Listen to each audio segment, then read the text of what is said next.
This is the Diablo 2 that you all know and love. I swear to God, it's actual, like, a real Diablo 2. This is the original Diablo 2. There's nothing different about it, okay?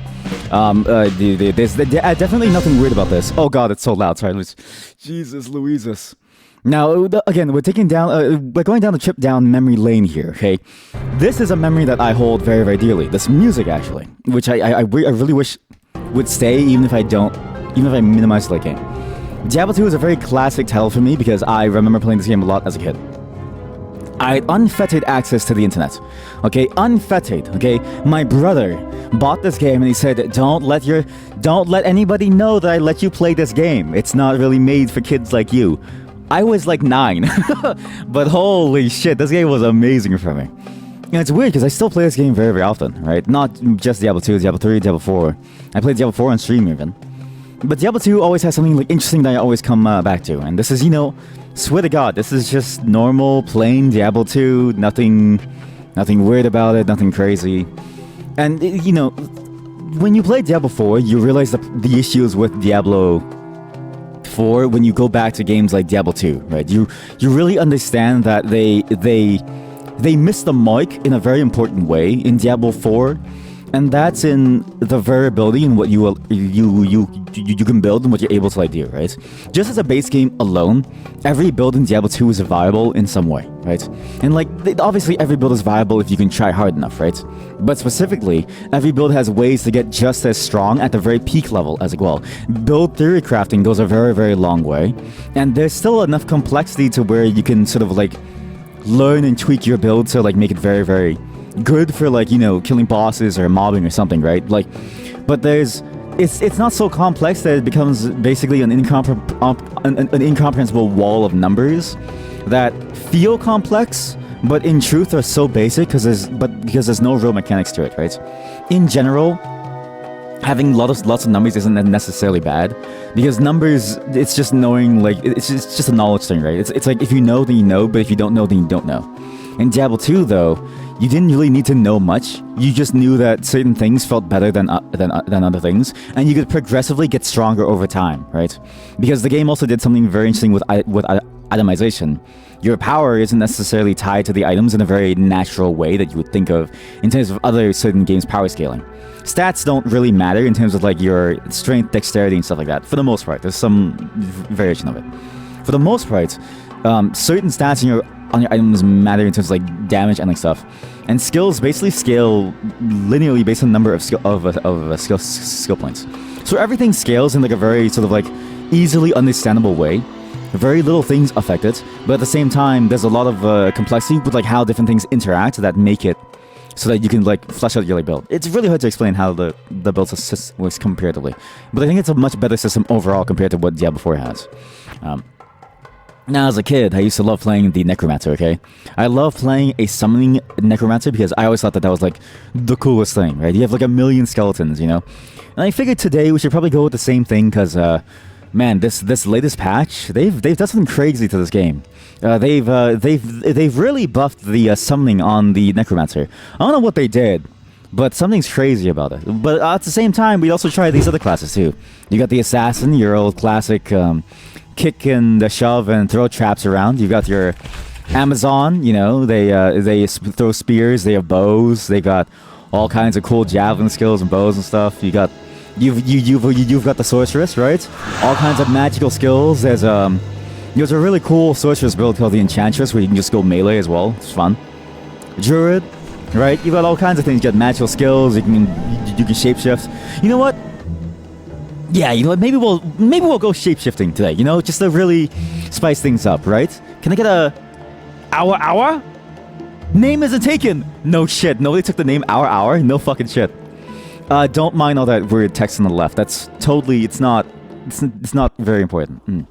Yeah, this is Diablo 2, the base game. Swear to God, actual honest to God base games. All the key bindings still same. Okay, good.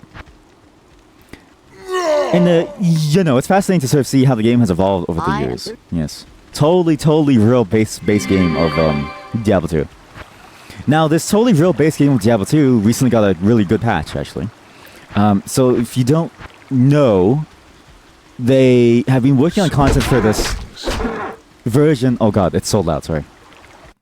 on Diablo 2 for a while now, for a very long while. I mean, you have Diablo 2 Resurrected, but even just the base game by itself has been growing over time. And immediately, you see why I wanted to play this game after the mess that was Daggerfall, right? You immediately get a sense of like fun that you didn't get from, I think, Daggerfall, right? Or like a sense of like immediate fun, if that makes sense. It's very visceral the way you like do things in this game. Very, very visceral. Yeah, here we go. Now we get a first skill, okay? There's all kinds of skills. I mean, in Diablo 2, you had so many cool builds, right? Like you turn into a bear, a werewolf, a were-owl. At some point, right? At some point, it's very obvious that I'm not playing real Diablo 2. But like, to people who have no clue, it's just funny to see them come and be like, what the fuck? You mean an owl? It's like, yeah, I can be an owl. No shit. No joke. We're gonna be a werewolf, though. Actually, maybe a werebear. I don't know. Bear or wolf? Let me think. I kind of like the idea of being a giant bear. I don't know, it just seems fun. What does a bear do? He has lifesteal, built-in lifesteal, built-in hit recovery, and attack rating. What the fuck? Wait, what? This guy's broken! What the? This guy's actually broken. What the? What's a werewolf have? Nothing. Wait. He has this move. He can teleport. Yeah. Okay, cool. Requires a sword. What? Why do you need a sword? What do you mean? I don't need a sword. Where's the music? Aha. Now Diablo 2 is also well known for its very, very good music. Okay? The music in this game is like nuts. It's fascinating to sort of see the history of this music too. Basically, the composer of this game relentlessly bothered the people at Blizzard and were like, hey, please let me compose music for you. No joke. That's what he kept on doing. And so one day they just said, okay, we'll let you in, right? Just to try it, right? He just churns out banger after banger after banger. And they're like, all right, you're hired, right? Because game dev back then was very Wild West. There was no real rhyme or reason to things.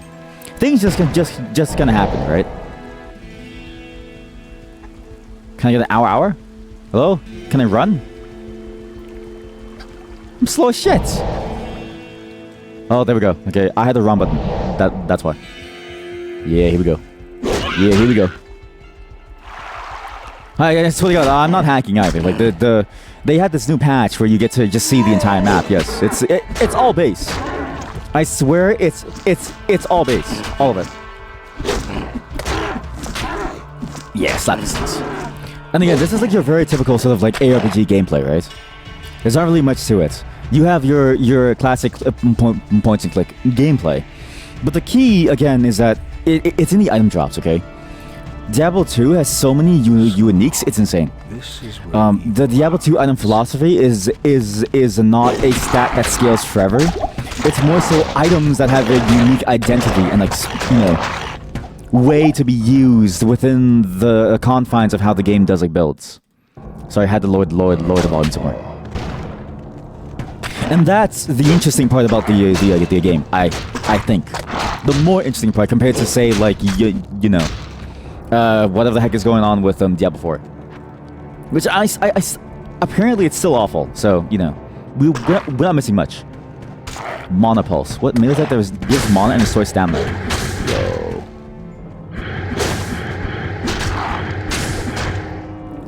And the best part is that you know, the Diablo 2 Resurrected, I think, is one of the more interesting projects that they've done. It's actually one of the better remakes or remasters of a game that they've ever done. I mean, to be fair, they only have two. One is Warcraft 3, and we all know what happened there. Okay? But even something like WoW Classic was like a very interesting sort of take on the idea of like how do you bring back like an older version of their game and make it accessible and like more popular. And even that was a very basic take on what a remaster was. It was just re-releasing it and allowing you to play it, right? Diablo 2 Resurrected was from the ground up rebuilt and retooled to actually support like modern stuff. Obviously, we're not playing the Resurrected version. I mean, this version's all we really need. Ah! Jesus Christ, who has fireballs this early? What the fuck? The game just started, man. How do you untransform? Here we go. Go over. Fuck you. Jesus Christ. Oh god, this is falling everywhere. Level 6 is when this build really gets online, I think. Because level 6 is when I get that one skill that's really cool, I think. Yo, superior!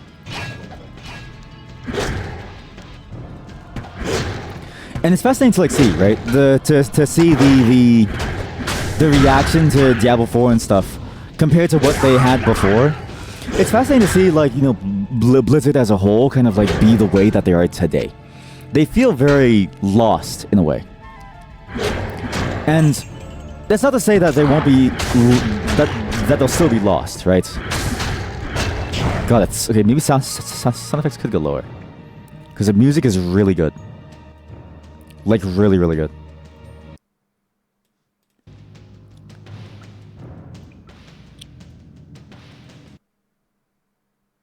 There we go. Sorry, just tweaking the sounds here. That's a lot better. That's more manageable. A lot more manageable. There we go. I don't think anything's too loud from beyond. But even with the change in leadership, I don't think Blizzard's really going to change tactic, right? It's hard to. Like, how do you now change tactic and like make everything, you know, good and like palpable, right? It's still too hard, I think, for them to like do. It's really going to come down to a lot of like organizational changes that are going to have to come from within. But they also don't get any power to actually make any changes, at least as far as I could tell. Although that seems to be changing with, you know, all the recent changes with like bringing back WoW Classic and like stuff, and bringing back Chris Metzen and stuff. Although, you know, he's not a golden ticket, right? Like this, nobody's a golden ticket no one single person can change an entire organization. It's just a fact. But an organization is like very much it becomes its own entity at a certain scale. There's a whole sort of like a series of, I guess, like things that you can read about it that are basically in the realm of like, where's my stats? Oh shit, I need to redo key bindings, right? Do I? No. It's because my finger keeps on missing. There we go. Stop it. Stop, ow. Stop. There we go. But there's this idea that like people believe that you can change an organization as an individual. But to a certain extent you can, but for the most part, they kind of exist and live in their own way. It's very, very hard to sort of like break the mold effectively on what they do. For the most part, an organization, holy shit, we have the good skill. An organization is going to keep on chugging along the way that it is unless everything changes at once. It's very hard to do gradual change. It's just sort of like the way the system works. It's one of the more annoying parts of being in a corporate environment is like to have real effective change over a large swath of the entire population in terms of like what the company population is. You kind of have to go nuclear with a lot of choices, right? In like a positive term. I don't know the positive term for going nuclear. And it's fascinating to sort of like see Blizzard trying to do that, I think, with like all of the leadership changes. But it does feel a little too late, I think, in the eyes of many people. Which I think is very important to sort of like point out, because like, again, it's fascinating to see, like, you know, the amount of voices who have voiced concerns for a long time, and who have basically been told to fuck off, right? It's a very strange series of decisions that they've made that have gotten them here. And so I'm curious to see if it actually works out well. It seems to be doing something, right? Like there seems to be some level of like change and effect, but you know, for how long and to how much of a degree of effectiveness, it's still to be seen. But I do hope so, because games like this, I think, are fascinatingly fun. It enables a limitless ferociousness. Sick. Don't know what that means, but sure. Whoa! God, I should have played a barbarian and like played like a singer. There's a build that's literally called like a singer, and all you do is you sing. Okay, you like keep on doing your like thing, and you keep on like doing like a war cry around you, and then things like fall and like die constantly. It's a very weird build if you think about it. It's like, why would you do that build ever? And it only works in the context of like what Diablo has set up the barbarian to like be. It's like because you know, it's like the whole shaman power thing. They have shamanistic powers from their like history or something. I don't know. And again, it's a very fun game to like play still, right? I know I'm not really playing the real one, but even the base one is still just as fun, IMO. And more so in many different ways. I think Resurrected is a great way to get back into it too. Very often I'll get someone who like asks me to like, hey, like, which one should I play? Like, should I play Diablo 3, Diablo 4, or like, is it worth it to go all the way back to Diablo 2? And I always tell them, like, honestly, Diablo 2, the base game is like $5 if you buy it on like sale in like a used store or something. And so it's like, why wouldn't you, right? Like, it's so fun to like play, and it still works. Now let's go get our mercenary here. Well, good day. Welcome, Outlander. Let's get Priestess. Yeah, sure. What's a Priestess do again? Yes, it has a Vindicate buff. Yeah. Totally legit real stats. Totally legit. Cold damage. Improved reanimate chance. Cold damage per level. Wait, this class doesn't use any stats. That's sick. Wait, what? That's actually busted. Interestingly, it seems like there are other games that have like died though. Like oh god, it's still so loud actually. I can see it peaking. Alright, sorry. This game is very hard to mix for. It's very, very loud. How do you do just game volume down? Even more. There we go. There we go.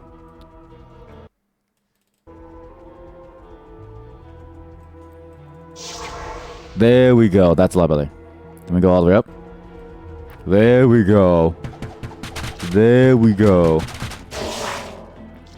I'm not dead yet. It's good. I'm not dead yet. Okay, she killed everyone. Okay, good. My priestess is going insane. Good, good, good. There we go. But there are other games aren't doing too hot either. Think of, why is it so loud all of a sudden? What the hell? Think of, wait, is it the same slider for both volumes? There's no way, right? Oh my god, it is. That's why it's impossible to volume mix. It's the same slider. So whatever I'm doing doesn't matter. Ah! That was loud, sorry. Jesus Christ! Yeah, it's the same volume slider, sorry. Now I know.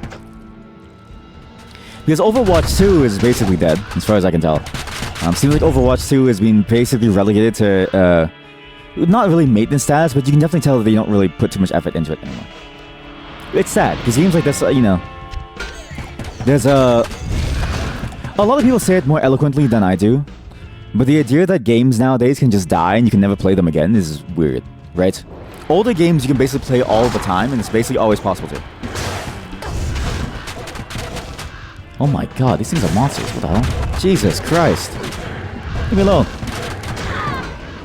Jesus. And also, just, you know, no more for the memes. This is the Median XL mod. So, they had a new update, which I didn't know about. And it's a very interesting mod. So, the history of this mod is fascinating. The original Median XL was a mod made by a guy named Brother Laz. I don't know why he calls himself brother. I mean, a lot of people call themselves like bro or brother in my homeland, but you know what I mean. It's like a very different meaning. For an online name, that's a very, very strong online name to like have. It's like a very sort of like, wow, you're going all the way with brother, huh? Eventually, over time, he kept making versions of it, but then I think around, I want to say 2016, I think. Basically, the project kind of fell into a state of like disrepair, if that makes sense. Like nothing was really being updated. They didn't really have much of the time apparently to like do it. Like life was like tough, right? So the project was handed off actually. Ever since then, I think 2016, 2017, I think it was handed off to another guy whose name is Marco something, and now his team develops the entire mod itself. there's a gray area in terms of how you can play this mod. Obviously, you can play online. Not that that's necessarily bad. I don't think they really bothered to take it down, so it should be okay for me to play. I mean, as far as I know, it's fine because a lot of people do play it, and it's still kind of under wraps for the most part. But it's a fascinating sort of like ecosystem to have. It's a fully fleshed out server, so you actually get all the online accoutrements that you enjoyed back then, but tailored to this game. There's even custom events that only happen in this game. And in fact, you may notice that there's a lot of things that this game does that is, at least later you'll like see that Diablo 2 Resurrected actually recalled and sort of did in its own way too. This is not at all unintentional. It's because the history of it is very fascinating. I can reanimate people now. Nice. Basically, when Diablo 2 Resurrected was like being made, by this point the game is old, right? It's older than me. Like it's super old. This isn't Diablo 2 Resurrected. No, what do you mean? This is for sure. This is just base Diablo 2. This is just totally based, totally real Diablo 2. It's just look. Every druid can do a warp strike. Every single one. Did your druid not? Was your druid not able to? I'm surprised. But welcome, Feathers. Welcome. You came at the right time too, because you just missed out on some Daggerfall, and you didn't miss so much, too fair. But when Diablo 2 Resurrected came out, the developers of Diablo 2 had played a lot of Median XL. Is this Path of Diablo? No, this is Median XL. Although Path of Diablo is also good. That's more of a vanilla experience. This one, Median XL compared to Path of... how do I explain this? Path of Diablo is like a Diablo 2.5. Median XL is like an entirely different game, it feels like. Which is very fascinating to like see. Oh, you played it? A bit of it. Nice. It's a good. The older versions are still up somewhere, I think on an archive, but these newer versions are a lot better. But it really doesn't feel like base Diablo. It's really kind of its like own thing. It has a lot of similar same base mechanics though, so you still get to see a lot of it, but for the most part, a lot of it has like changed. But the most interesting thing about the mod and like the development of it is that basically the Diablo 2 devs they knew about the mod, and they had talked about a lot in like interviews, right? Like a lot. And apparently they based a lot of what they like did and what they wanted for Diablo 2 on what this mod did. Especially the newer version of this mod, which has the server-side components. Because the server-side component actually does a lot of really cool features, like there's special events that only happen online, which is exactly what Diablo 2 Resurrected has now. D2R has like, you know, special terror zones and stuff that only happen in the online mode, I think. At least when they were first released, they were online only. There's also online only events and stuff, which were kind of there before, but not really. And so it's fascinating to see the development of this game, kind of like it feels like a very synergistic style of development between like an official game developer and like an unofficial third-party modder, right? It's like a very interesting thing to see. City of Heroes actually recently came back alive because a private server recently got the go-ahead officially to actually just run the game and actually continue developing the game as like an official private server, like actually like ordained by the original developers of City of Heroes and NCSoft. You can do terror zones in offline now. Wait, really? Okay. Wait, that's actually huge then. Okay, so maybe there's no difference anymore between online and single player. But this one does have like different offline mode stuff. So, wait, you think you've seen it, not played? You played Path of Diablo, if you remember correctly. Yeah, I mean most people have played Path of Diablo because it's the more normal of the two Diablo mods, right? Like there's only really two Diablo mods.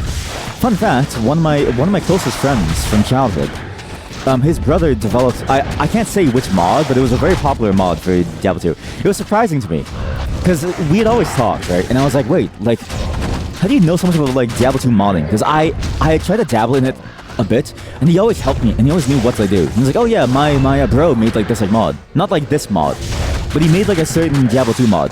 And I was like, holy shit, he made that mod? Because like back then it was a very well-known mod. So the modding scene for this game, it's nice to see that's still very much alive and well. Path of Diablo is still going very, very strong too. But again, Path of Diablo is more similar to like Diablo 2.5. This feels like a Diablo 2 if they decided to make it different and like modern, if that makes sense. You honestly got really excited when you saw Diablo 2, then slightly sad it wasn't the original. Yeah, I was thinking of playing the either the original or Path of Diablo 2, but me and Excel specifically got like the update, so I was like, okay, I'll play this and like try it. So there's a lot of interesting things in this update. Basically, all the endgame dungeons have changed. So it's a weird mod to sort of see, right? Because like this Diablo 2 as a base doesn't really have much content to do. You're basically just fighting bosses the entire time, right? But like the same 5 bosses, basically. And you're just doing it to like find more items, get stronger builds and stuff. You're just really... Because every build can basically finish the like game. Except for maybe a Raven Druid, because that's very hard to beat Baal on Hell. And so for the most part, you're not really pushing for any reason other than getting more and more numbers for your own sake. This mod, however, takes it to a whole new level with whole new endgame dungeons. And apparently the latest patch reworked a lot of them and made the entire leveling experience a lot more fun too. Like there's more things to watch out for. So people love watching people play a game that they've already played before. It's like seeing how someone else plays the game, and seeing their first experience is always interesting. Exactly. Yeah. Like it's just fun. It's just fun to like share like experiences in it. Not that again, not that I wouldn't have like minded to play either Path of Diablo or like base Diablo 2, but I was very curious to see how this mod new patch felt like, because I haven't played me in Excel for I want to say like 2 or 3 years now, roughly. For the most part, like I just haven't really played it much. It was just hard to find time, because again, it's a very grindy style of a game, right? And the grind is a very different kind of grind. You're not really grinding for like numbers. You're not really grinding in terms of like a time limited cap. You're grinding, at least in this mod from what I played, to a certain skill level of like, can you actually understand what's like happening? And also, can you get the right item builds to like drop for you, right? It's all RNG. So, I haven't had much time to play, and so the new changes seem interesting. And they've also reworked quite a few of the builds, but I think for now I'm gonna stick with this guy, Mr. Werewolf over here. Because it's at least the more entertaining one. I don't think you would want to watch me play a summer for like 24 hours, you know what I mean? I was there when Jermer played Diablo 2. I was there. I remember watching everybody pick Summon Skeleton, or Raise Skeleton, as the skill choices. I was there. Yeah, there's something fun about playing a summoner. It's the same as like watching your factory in a Factorial, right? It's like a very specific kind of fun. But the thing that I find very difficult about it, at least from like a watching perspective, is that like even playing it, I kind of start to fall asleep, right? And so watching it, it's very easy to kind of like disengage almost, right? Whereas this, I still have to be at least somewhat careful of what I do. Even though it does feel kind of broken to have basically a blink attack. This feels like the Dragon Claw or the Dragon Kick move from Dragon Flight for the Assassin, which was a banging PvP build, and nobody trusted me until I got pretty far with it. But yeah, so that's why we're playing Thingamabob, me and Excel today versus base. There's just new content I want to like check out. I do eventually want to do like more ARPG stuff, but I kind of want to wait for Path of Exile. The problem with the ARPGs in general is that they require a time commitment that is kind of bordering on absurd if you want to play all the really fun late game content. And Path of Exile 2 actually has really cool mechanics. So I recently watched a video of like the Path of Exile 2 like new gameplay stuff, because I hadn't seen like the full breakdown of the stuff. There's WASD movements, there's mouse aiming, like there's all kinds of really good and nice quality of life features. There's more complex movement patterns as well, like for a player to like do. It's much more action dynamic, which I really enjoy, right? And so I'm kind of waiting for that to scratch my ARPG itch. Used to play Diablo 2 and Hearthstone at the same time. Like when you raided in a rift and you would play Hearthstone in the background. Yep. That's exactly it. Yeah, because at some point, like the pace of these like games, depending on your build, like especially for like a summoner, I was able to do video editing, well, video editing because I was trying it out like a tiny bit last night. Let's see. But I remember even like programming as well. Like for the most part, this was my programming game. Because as a summoner, you just go into like a single spot, and you just sit there and you wait for them to like die. And it takes a long time as a summoner because your skeletons are just weak as shit. These things are immune to cold, or like very resistant or something because they're not dying as fast. Although I have no skill points in my damage skill, so maybe not. First stone, you take 2 seconds to do your turn too. You split your focus a lot of the time. Yeah, exactly. I mean, I feel like most card games fall on that. It's weird because the only card game that isn't like that I've noticed, there's no cooldown. Holy shit, there's no cooldown. What the fuck? The only card game that I've noticed that like isn't like that are the offline ones. So any offline card game is like you have to be like balls to the walls constantly. Holy shit, I can just hold this down? That's broken. Okay, that's kind of busted. Holy shit. I thought there'd still be a cooldown or something, but that seems insane. What the? Which isn't bad, right? Like, it's not bad at all. But you can definitely tell that, like, some games are better for AFKing versus others. Likewise, playing a summoner is great for AFKing and, like, just doing stuff. I don't know if I want to AFK in an ARPG for, like, 6 hours. Again, this is probably not going to be a very long segment. We've been on for 6 hours, and I may have to go soon, roughly in, like, 3-4 hours. I say that, and I play a game for, like, 4 hours, so we'll see. We'll see how it goes. Jesus, this is a broken class. So much AoE, holy shit! Oh, I see, as soon as you show up. No, I swear. It was just a pure coincidence, I swear. It is funny, though. It is funny, because, like, we're, like, experimenting, at least me, I'm experimenting with, like, streaming times to see what works for my schedule. And so, like, it's unfortunate, because some people will just have to cycle in and out. It's why... Oh, you also missed the yearly recap, too, so... Expect more consistent upload times and stuff like that. The VODs will go up basically the same day as much as I can, because I found a way to upload them and then have them processed very, very quickly, and that's lowering the quality from a very staggering amount to a reasonable but still good-looking amount.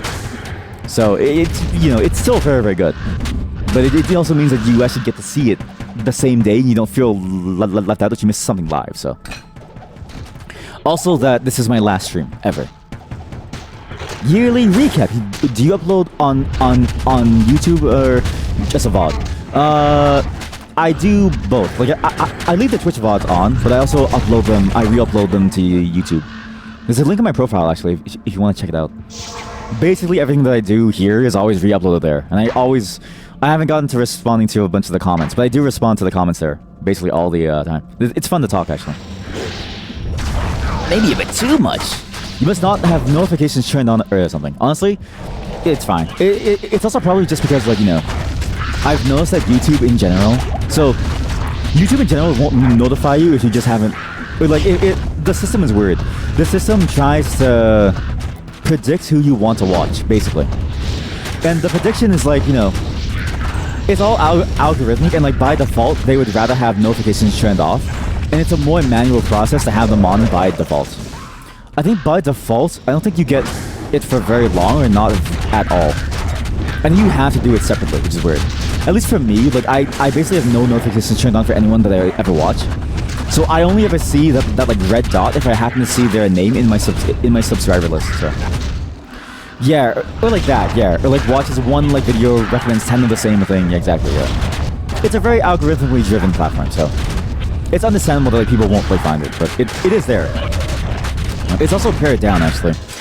Twitch VODs, I generally tell people not to bother watching, just because, like, A, the experience sucks. You can barely hear me, sorry, it's so loud. A, the experience on, like, Twitch for watching VODs sucks. I think it's a very poor experience and a very poor approximation of, like, how it, like, video experience, like, the video experience could, like, be, at least compared to what it was live.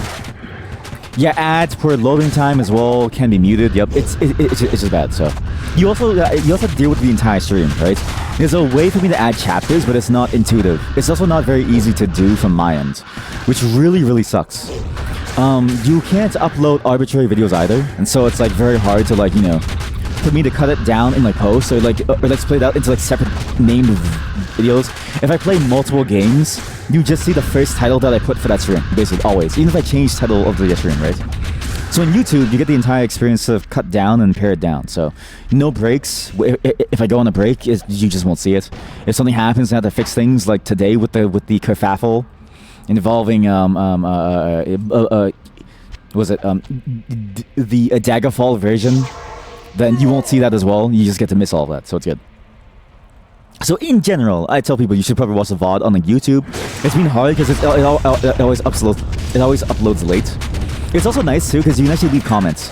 I hate that you can't, I don't know, like leave comments on Twitch. It's weird. I don't know. It's like a weird system. Like why can't you?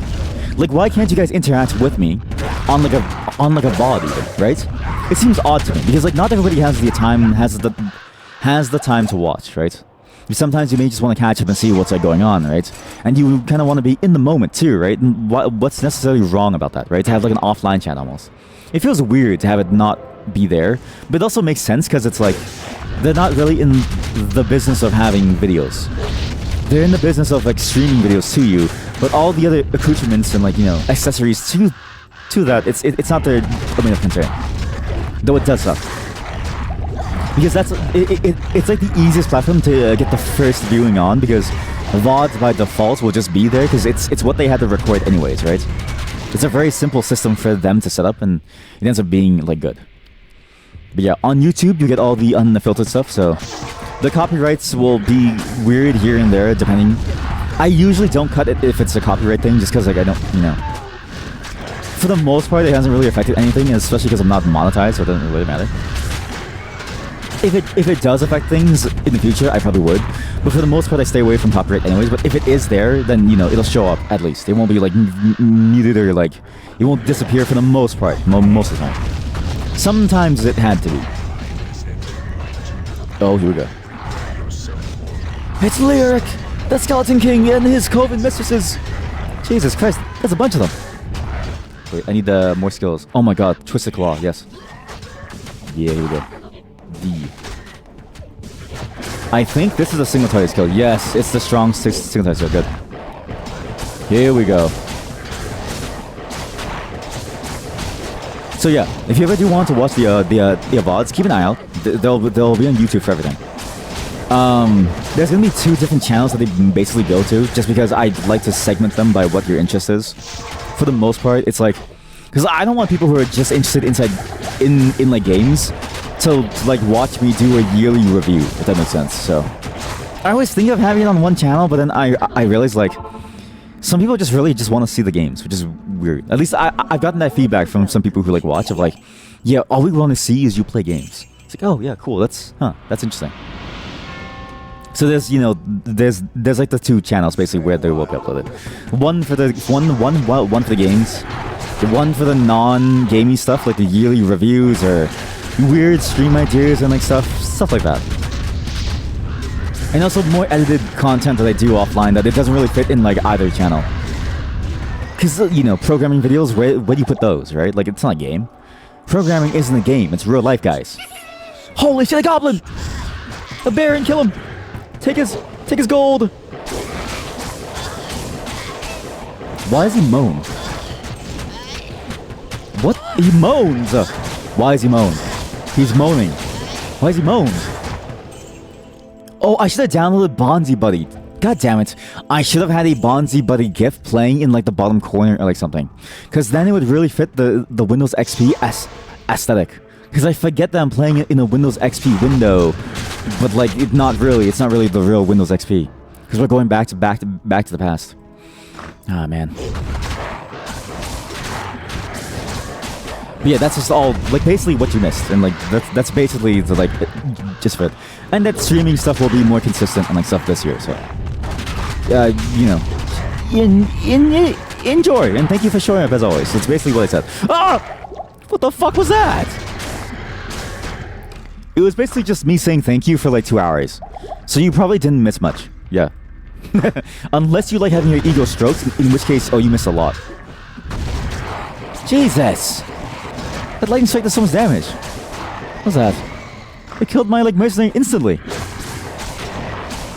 Uh-oh. Uh-oh. Uh-oh. Jesus Christ, this guy's a monster. You enjoy full playthroughs of series generally. Like seeing someone play a game all the way through. Exactly. It's why I separate the like channels with content by like stream VODs that have gameplay and stream VODs that I don't. That way you at least have an easy way to find them. Cause I made that decision very recently, like 2 days ago. Cause I was also going through like the playlist that I have on that full playthrough channel. It's so hard to find anything in like playlists. It's so hard. I don't even know why the playlist system sucks. But I feel like the playlist system is like the system to have. Because it's like a great system to have to like filter content and find content by. That is at least somewhat curated by the creator that you know is at least, topical to what you want, right? Like it's a play, like if a playlist says like, oh, XYZ game name, then you know for sure it's for XYZ game. It's just weird that it doesn't work. Yeah, it's like weird and wonky. I don't know. And that's just from my perspective, trying to use it as like a viewer. It's been very, very strange. It's nice in concept, exactly, yeah. Like I'm glad they have it. I just wish it was better. I want more for free, basically, because I don't pay YouTube. You know what I mean? Like they host my videos for like free. And I have a 298 videos. 298 for no reason. Jesus. Oh, the rearranging thing. Or like episodes missing. Exactly, yeah. I actually had to like fix that for one of them. I was like, why is stuff like missing? Like gone. It's weird. But thankfully, I put numbers on everything. I'm like a huge... I'm a bit of a number freak. I love numbers. Oh boy, I love numbers. So it should, for the most part, work out well. It should. This skill is broken. Like, actually broken. Holy shit, the AoE is nuts. Uh-oh! And that's why I don't want to play as summoning. Because moments like this, it's actually like, oh, I feel the threat. My life on the line. That's the thrill that I'm going for. The thrill of being near death at any moment. You'll write that on my tombstone. A bit of a numbers freak. True. I'm gonna die before all of you. Think about that, chat. In the future, right? When there's like, if like Twitch is still alive in like 30 years, 40 years, and I'm still streaming somehow, I'm gonna go first because I'm older. You'll be dead before me. There's no way. There's no way. I'll race you. No, I'm just kidding. No. That was a joke. That was a joke. Do not do that. Don't take that seriously. You're older. Wait, are you actually older? No, you're not. I'm 29. What do you mean? There's no... I'm gonna be 29. Oh god, I'm old. Wait, what? Yeah, how old did you think I was? Oh, you know what? Maybe you were there when I was like joking that I was like a teenager or like something. Like, no, yeah. I'm actually old as fuck. Everyone thinks that we're young, actually. So my wife, she, at work, everyone thinks that she's like 18. You thought I was like 19? No. I'm old. How else am I married? Think about it. How else am I married, huh? No. I'm very old. Imagine being 19. No. I'm an old head. As some may say, an old head. Also, fascinatingly, my analytics says I have many older viewers. Many of us are actually quite old here. I think most of us are like 24 and above, which is actually fascinating. I feel like that's very hard to get on this platform. Very, very hard to get like a number of like people who are like old enough to like just like hang out. Would you really want Zoomers watching you? Hell no. It's so there's a new rule on like stream too of like 18 plus only, please, because like I don't want to deal with all the like stuff. Oh god, I'm gonna die to poison. Because Greetings. it's hard to talk to someone who's like younger. It's not that like I find all kids annoying. Well, I find all kids annoying. Is basically what I'm trying to say, right? And it all comes down to like, I guess, like difference in perspective and difference in like life experience, and like the understanding of like what's like right and wrong. And so it's like, and the baseline, the discussions tend to be about moderation and not about what's happening, which is very boring to me. I find that to be very, very like that's like the like wiki aspect almost. The like kind of working aspects almost of like, you know, having to like be like, hey, you probably shouldn't say these things in like chat, or like do you really want to be that kind of person here, or like stuff like that, right? Yeah, it depends on the comprehension levels, yeah, but you know, it's hard to guarantee a certain baseline level, if that makes sense.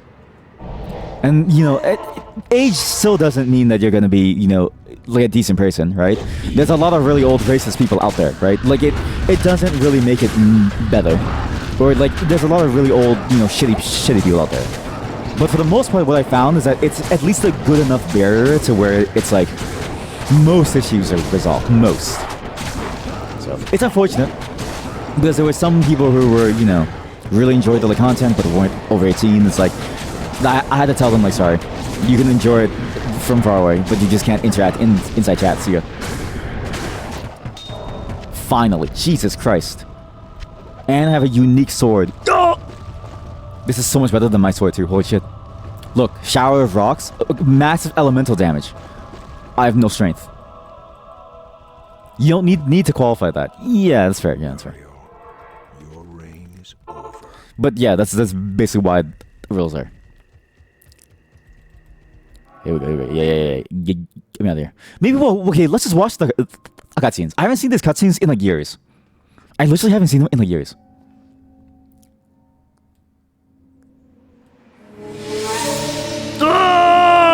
We traveled east, over the mountains and into the vast deserts of broken lands. Man, it's crazy to think that like these cutscenes are so like decently, like they still look really good. Had once been for all CG, it's still really good. And that a dark and secret burden now weighed heavily upon him. Oh, so the first cutscene was he found this guy in like a tavern. Sorry, I skipped it. That arid wasteland. How long? I couldn't say. And always. He kicked the camel. Why'd you kick the camel? I don't remember that detail at all. Over the horizon. Finally, the journey ended. We climbed the last bridge. I'm a mouth breather. There below us lay our destination. The shining jewel, Loot Gulain. Loot Gulain. The great sea beyond. We made camp there last night. Perhaps it was the warm desert wind or the sound of the ocean, but for the first time in many weeks, I slept. However, the dreams returned, but these were clearly not my own. I beheld a vision of a great man, the mage, Talrasha. You were there too, Tyrael. I remember you were there too. Seeing you in my dream. His brethren had cornered a great demon, Baal, Lord of Destruction, who had been set loose upon the world. The titular boss. They attempted to imprison the demon. Well, the second titular boss. Sacred stone. Well, the third titular boss. Yet when their attempts failed, Talrasha selflessly volunteered to contain the demon within himself, completing the prison. He instructed his brethren to bind him within a tomb, buried under the sand. This is a dumb plan, by the way. With the demon for all this is a very dumb plan.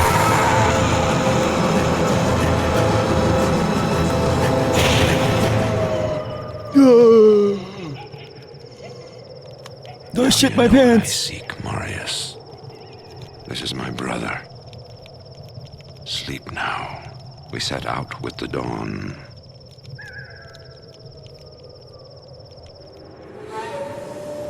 The next morning, we walked over the hill toward Loot Gulain. Loot Gulain. I had no idea then of the horrors that were in store for me there. The horrors! The horrors. Welcome to Loot Gulain, as I fix the volume one more time, sorry. Again, this game's music is fantastic.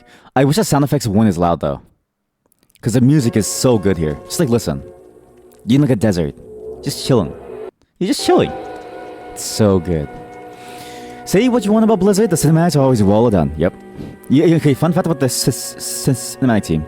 They've gone on record saying this, and this is the funniest thing they've ever heard about a team story writing ever. But it makes sense when you think about how their writing is, okay? They've gone on record saying that's way too loud. Sorry. They've gone on record saying that the way they kind of tie the cinematics to the story, most of the cinematics weren't like planned. Apparently, the cinematics team would just make like really cool cutscenes, and they would just send them over to like the like rest of the game team, and the rest of the game team was like, "This is sick. We have to have this in."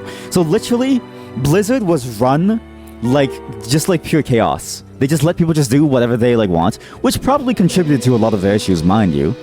But at the same time, it's like you would get weird masterpieces of like cutscenes that, to this day, even rival like CG of like both the times then and even the times now.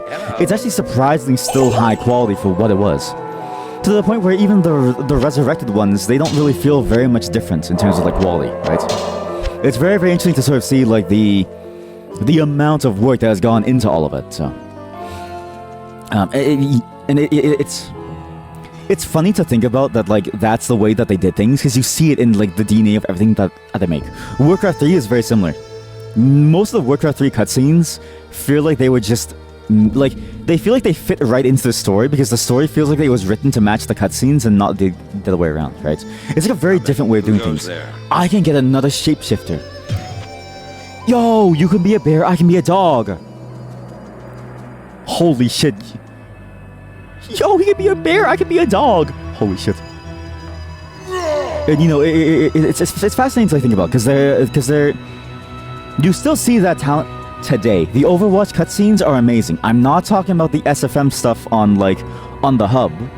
I'm not talking about those. Although those are also masterpieces. Those are third party. Okay, the baseline stuff is insanely good, and the storytelling is fascinating, because they do a very good job of doing storytelling with the visuals. Right, Overwatch is, I think, a bit more cartoonish in the sense that like it's very upfront and overt, the kind of story that's trying to like say.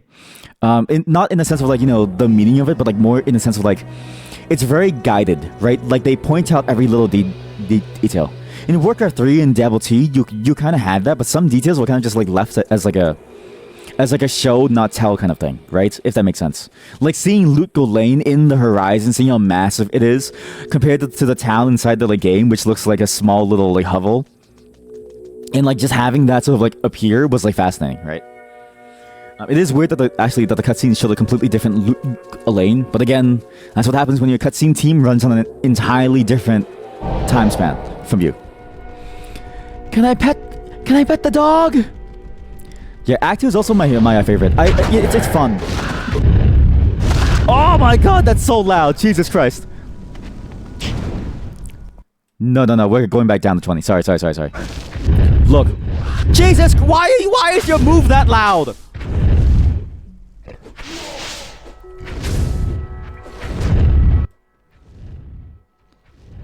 Listen, the volume is on nothing. The volume is at nothing. You can still feel the bass rumble. I'm firing him. I don't even care if it makes sense to have a bear and a dog. I'm firing him because he's too loud. Give me an exemplar. I don't know. What's your noise level? Go. Ah, wrong button. Fuck. Also, it really doesn't matter if you join this game. Like it's actually maybe I should set like a one-person limit. Character difference? I don't care. Max player is 1. I don't want to deal with people joining. That'd be weird. You can not that I don't trust you guys. It's not you that I'm worried about. Okay, chat regulars. It's not you that I'm worried about. It's randos. If they join and they say the craziest shit. So.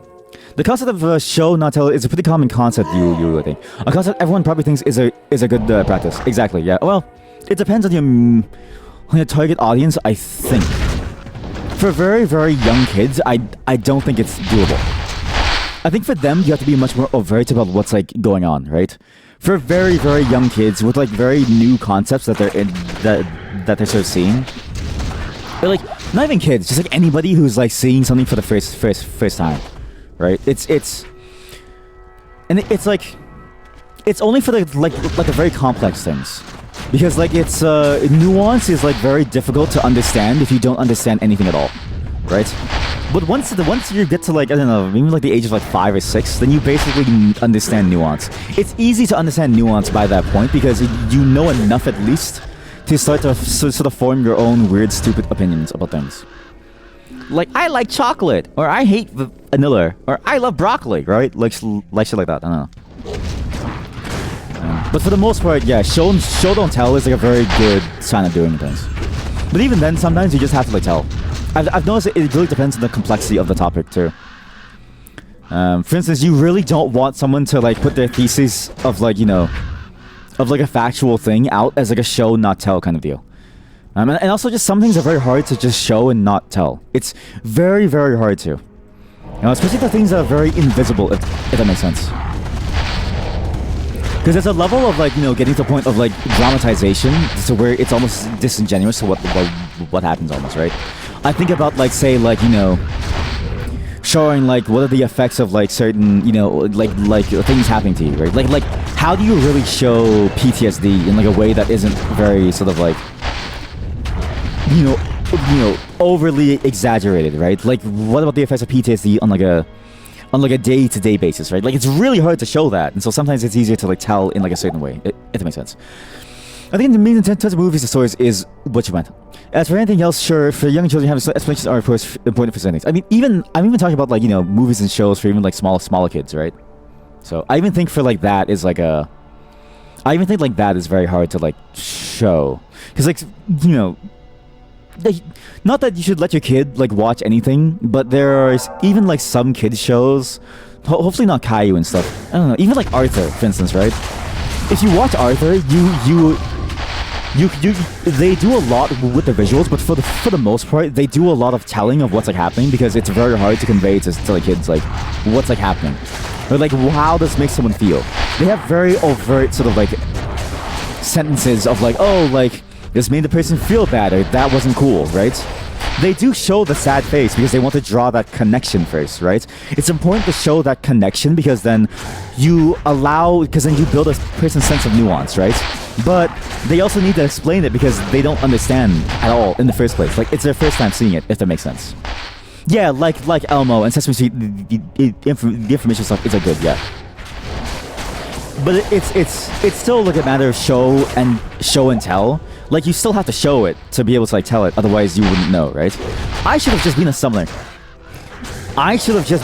Is it too late to re-roll? If I die again, I'm gonna re-roll. Being a dog is hard. Being a summoner is like easy. I would have killed this thing instantly now, as a summoner.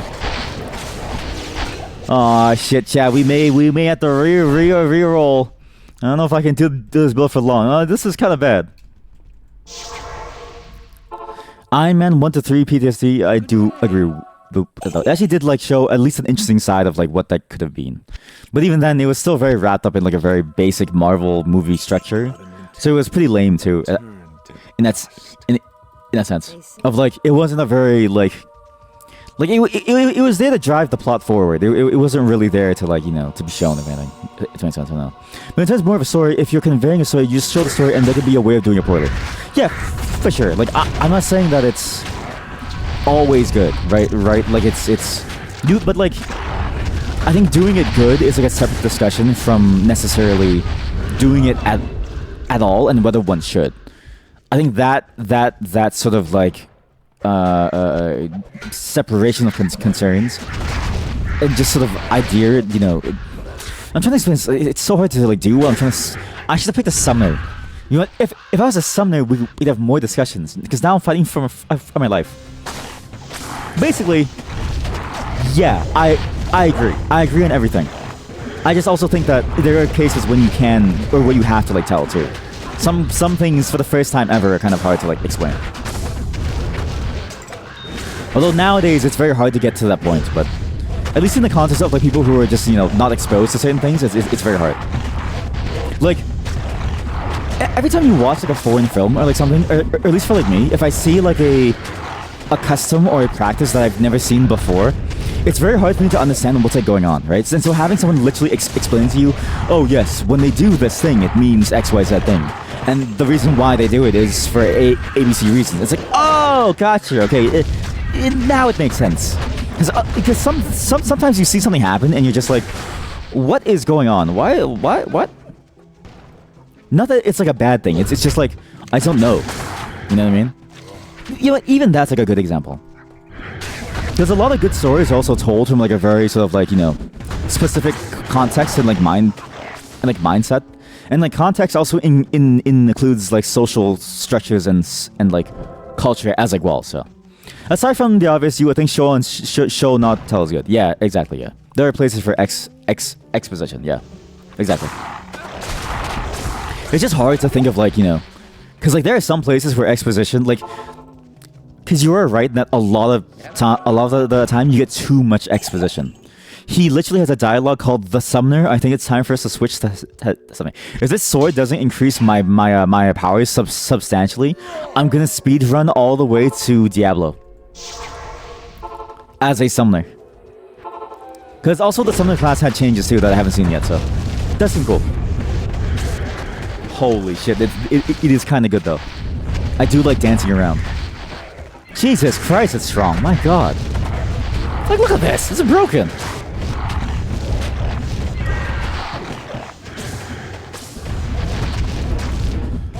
It's actually why I really enjoy, like, the more... I don't know, I'm pretty sure we had this discussion before. Art house films and stuff like that, I don't know why. It feels like art house films rely a lot on show, not tell. Or they try their best to. It's weird. Not to say that they always do, right? Because even something like Interstellar, for instance, or like I don't know, like Inception, for instance, or maybe that's not show and tell. Maybe that's like more like I don't know, just like general lore building. Like no, actually yeah, no. I'm more interested in those movies for the just general lore building, versus like say like I don't know, like weird art house films where they just like rely on a lot of like very different elements that wouldn't work well for most audiences, but it works really well if you just pay attention to it. It's hard to explain. Fuck. I wish I was better at explaining myself.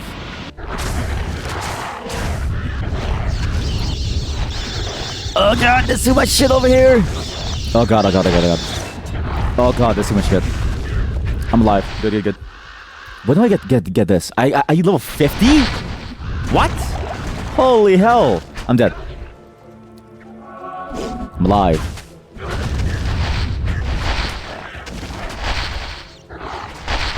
Honestly, if you think show, not tell, and do it good or poorly, it ends up being good. What? Oh, like if you do it no matter what, then it's always good. I guess so. It's just hard. It's like hard to explain or like hard to talk about the execution of it too, because it's so contextual, right? Because so much of like what like works in like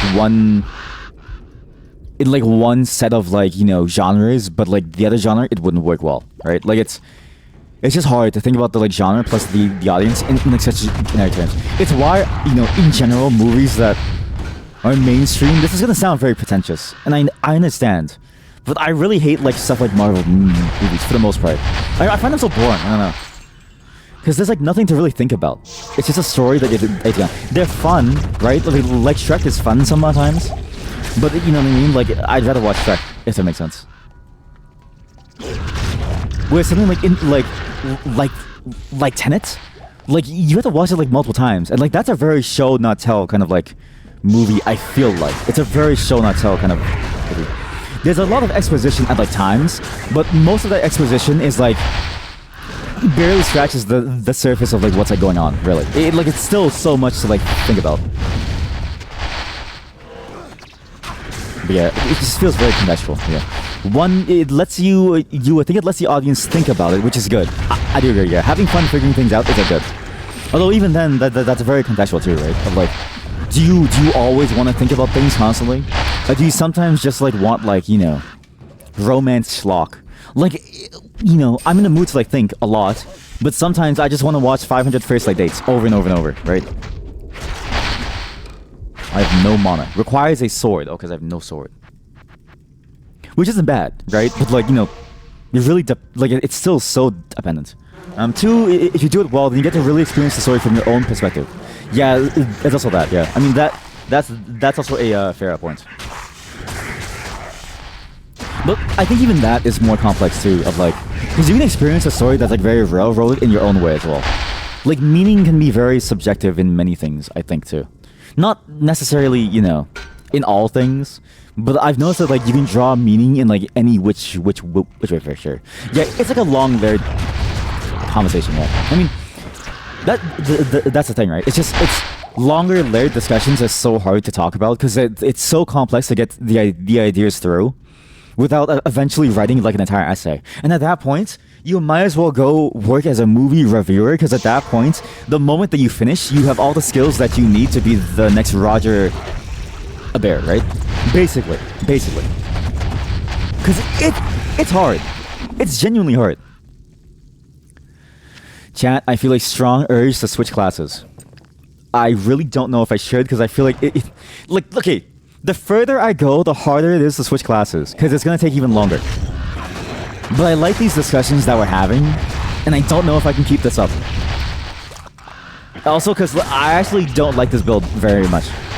Like playing it a bit, like it's there's a large amount of button switching, which is interesting. What's the end goal? Just to try it out and just have like fun with it. Just to see what's like new with it, basically. It's basically just to see like what's in like new for the builds. Like, see, but the problem is that I don't know if I don't like the build now because it's like I haven't reached the full potential of it yet. Can I respec? You can, but it's more like what specs are available. This was the only one that was like interesting and from the get-go. And I know for sure I'll enjoy Summoner, but it's gonna be a very slow-paced gameplay. Well, not super slow pace. In Median XL as a Summoner, you do get the ability to like blink instantly. Plus, I think there's a shared stash. I'm pretty sure there's a shared stash. I think it's shared. I'm pretty sure it's shared. So it's interesting, but you're not enjoying it. Yeah, exactly, yeah. Because, it's kind of hard to, like, get into the... I don't know, like, it feels very basic. And it's like, if I want to play basic, I'd rather just play something. So you know what? Let's just try it out. I've had the werewolf on. It's good. But what's a good necromancer name? I don't know. What's a... Calcium deposits. Wait, what's that thing at the back of your throat? Like the thing that, like, you have calcium at the back of your throat and it stinks? Tonsil stones! Tonsil stones. Here we go. We're at tonsil stones now. Alright. Guys, let's get some tonsil stones. Also, it means that I can turn the volume up because there's not going to be too much noise. It's not a shared stash. I'm thinking of the offline mode. Shit. It's actually interesting, because even the shared stash thing. So you know how like right now in Diablo 4 you like pay or like the theory is that you're gonna have to pay for more stash like stash slots soon if they haven't done it already. Oh, you haven't played it? Well, good. You're not missing anything. Literally nothing. Attack. You played the beta. The beta was so good, but so misleading too. So misleading. Yeah, like you, yeah, like you enjoy parts of it, right? And like those parts are the parts that like make you go like, this game could have potential if they fix the rest of the game, and then they never fix the rest of the game, and you're like, oh wait, this game has no potential, because like they like squandered it. You also think because it's like new, so it's appealing. Yeah, it's also that. Yeah, the newness of the things could be good too. Yeah. Yeah, you feel like once that's over, and you're good. Yeah, exactly. Because there's not really much to the game still. I remember trying to play it recently, actually. I think I played it like a month ago. I just went back on to see like what's like going on in it. There's literally nothing happening. Like everyone still does the same grindy things. There's no real point to the end game. There's still no build variety, which is weird. You would think they'd have more build variety. Also, skeletons in this mod are broken because they have an AoE attack. Thank God. I don't know why that's not a default thing. Skeletons should always have a default AoE attack. Because why wouldn't you? Oh, BRB, my wife is calling. Oh yeah, I'm excited. My wife is so cute. Holy shit. Yeah. I'm not even sorry about that. You just have to deal with it, okay? I have read that people who like stream, they often recommend that you should absolutely tell people that you have like a partner, ASAP, because it can get very parasocial, right? Like I'm very well aware of the horror stories, so it's good that we're well aware. Again, it's not to say that we can't be like friends, and we are like actually all like friends here. It is a very friendly space here, and I'm glad that everyone is like cordial to each other too. But it's also like I've noticed that the attitude in some of the chatters or in some of the Twitches streamers like places is like, it feels like they own them almost. Oh my god, I'm like totally parasocial. I know, and I'm in love. I do like, oh my god. Exactly, yeah. It's like, because like there's a healthy level of it, right? Like there's a healthy level of like interaction and like social, I guess, boundary, I think, for anyone, for like anything, even in like real life. It's just interesting because being online, it's definitely understandable how easily that can sort of be like, you know, usurped almost, like that feeling almost. Nah, I'm cool and you wish me well. Think that's about the extent of this for you. Exactly. Yeah, exactly. Yeah. Which is as it should be, right? It's just like, I don't know. It's like any. It should be the same as any other person that you like, that you see out there. No, I misread that. I mean, I don't know how to do it. I'm like trying to read it in like a third, non-third, second, third person, third, so it makes sense from when I read it. Because it's like if I say you, do the people who just watch like VODs know if I'm saying you or is it me, right? I'm you. No, I'm you. No, you're you. No, I'm me. It's like Rush Hour. It's like Rush Hour all over again. It's impossible. Actually, you know what's funny? I did have friends named like you and like me and stuff. And like, it's funny because like they're very common names from where I'm from too. Like very, very common names. So it's like, it's not a surprise to like see those like names, but you do often get into those discussions. Even where I grew up, right? Like, oh yeah, this thing makes me a thing. Okay, yeah. So this gives max health. Wait, that's what you say. That gives 50% max health. Why not? And mana. I love mana. Because I remember back in school, like my friends, we had to deal with that a lot for like teachers, like a lot of like, hey, like, what's your name? And we're like, oh, like this and that. It's like, huh? It's like, no, I'm not saying like the award you or something. Like that's my actual name. It's not my real name. I'm saying from the perspective of my friends. Oh god, I dox myself. Oh my god, now they know who I am. I have to move again. I have to change my identity again. God damn it. We were just settling in. Now the person resticked. Thank you. I'll read it exactly as it is, because you made the because you fixed the perspective for me. Thank you. No, the person V-Stick thing is cool. I wish V-Stick thing well. As the center of our communications and iFeathers have no expectations. Precisely. Yes. That's how I understood it, but I said it wrong. Exactly, yeah. Exactly that. And you know, that's just how it usually is, right? I mean, it's just like any other person that you just meet in like life. I think even in real life, if you met someone and you immediately fell in love with them, that's fine, but like you can't let that dictate your behavior, right? Well, I mean, you kind of can, I guess, if you want to like ask them out. But like once you get clear indications like, hey, sorry, it's not like that, then you know, it gets bad when it's very clearly not like that, and then you keep pushing for it, if that makes sense. But in online, it's why I try to make that distinction very early on of like, no, I'm just here to try to put on a show for you. It doesn't mean that we can't be like, you know, that we can't have interesting conversations and that we can't be like friends. But it also doesn't mean that, you know, I'm like pining for you and that you're pining for like me, right? Well, you might be. I don't know. No one said anything yet. I say yet because I feel like somebody's going to.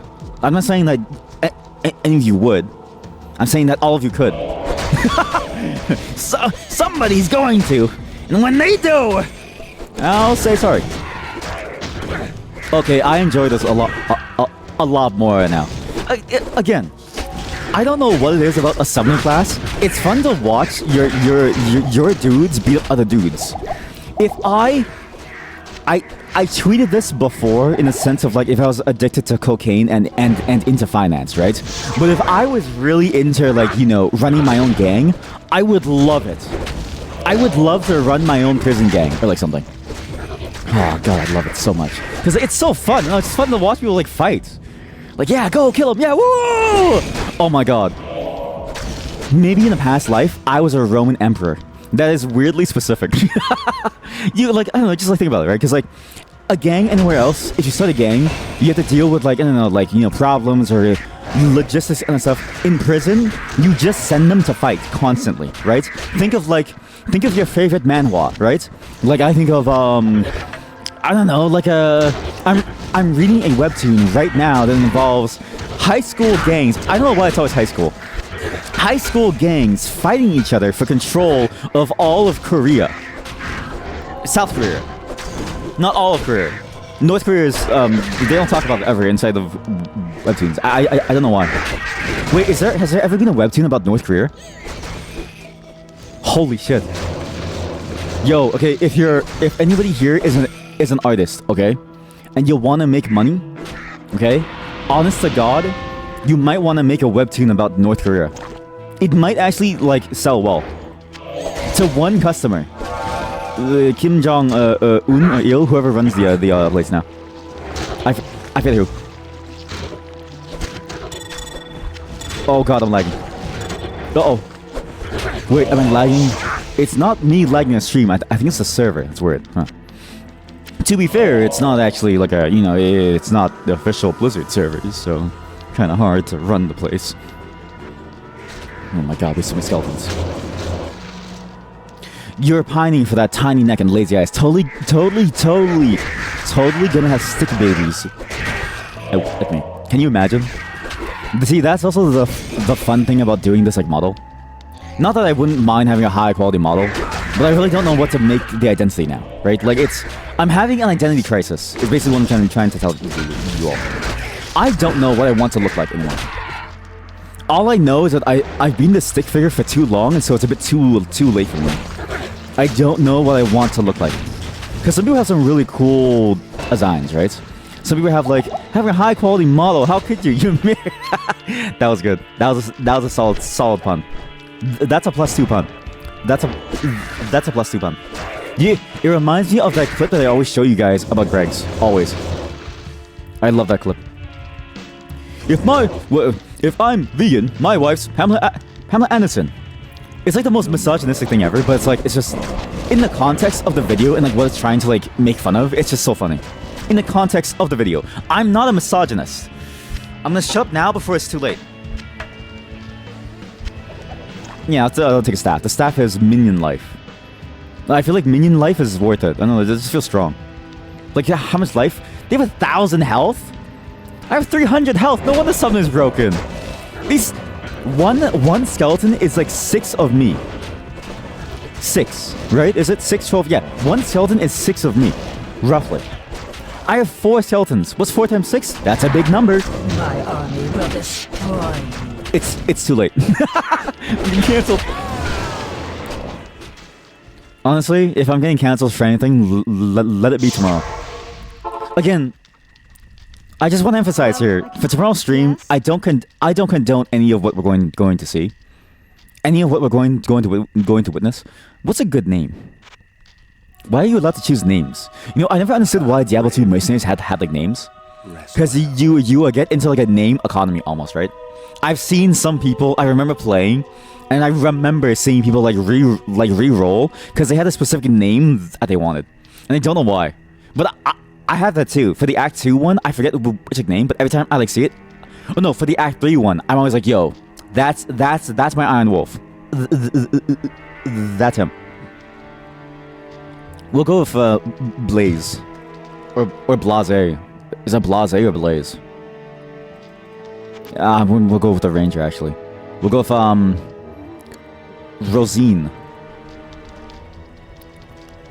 Wait, this is broken. What is this? Dark power. Summon dark forces boosting. Holy shit, that's such a busted. Yeah, it's worth it. Fuck it. Boosting party power. That's sick. And I have a built-in teleport. It's worth.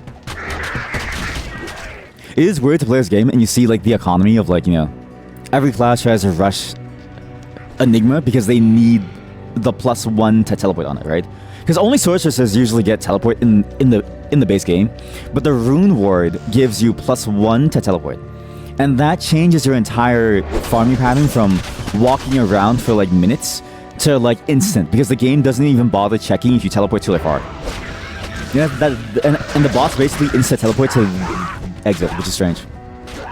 You know what you've always found interesting? Do you want to make a game challenging and fun? How many times should the player fail? That's a good question. Considering being fair to what's the expected fail rate? Doing games designed where you're not able to fail. That's a good point, actually. That's a good question, because you might like the there's some discussion on that as from the perspective of a horror game as well. Horror game. In the sense of like, how many times should a player die very often in a horror game, and like does that ruin the illusion and like the fear, right? It's a very similar discussion, I think, because like in that game the game loses if the player is no longer afraid, right?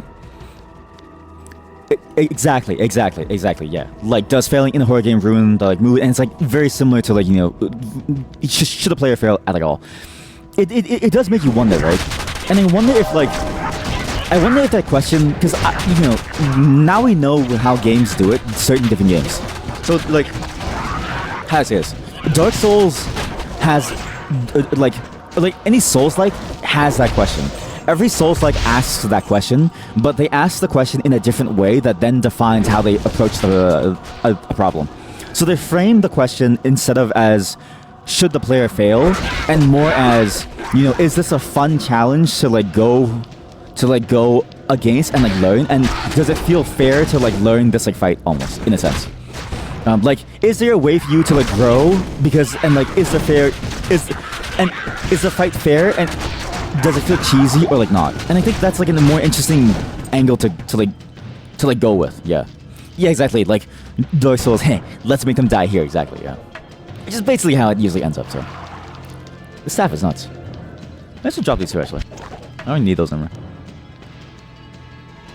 But for the most part, I think that's a better way of phrasing it, because it's like that question is so hard to answer, because like it's so down to individual skill, and even like, I mean, I guess skill no matter what age. But I'm just thinking of like, you know, even like aging out, right? Like some people at some point your hands are gonna go, right?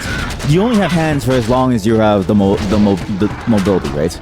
And so it's both an inevitability from any people, and as well as a happenstance thing. When you may get into an accident, and all of a sudden, you know, is a game designed to make you fail X amount of times?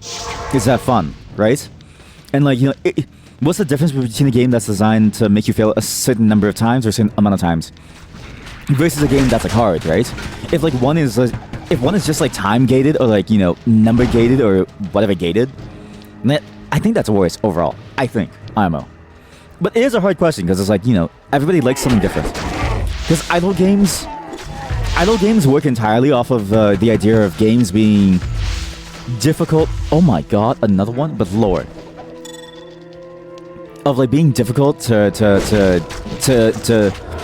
be able to like do something without investing the like time and some measure of effort by whatever the game defines as like active effort, right?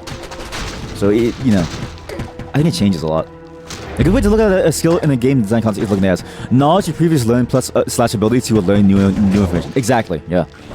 Although you even get, there is a point where like that breakdown feels almost like, you know, bad too. Like I'm starting to lean towards knowledge maybe not being the best thing either.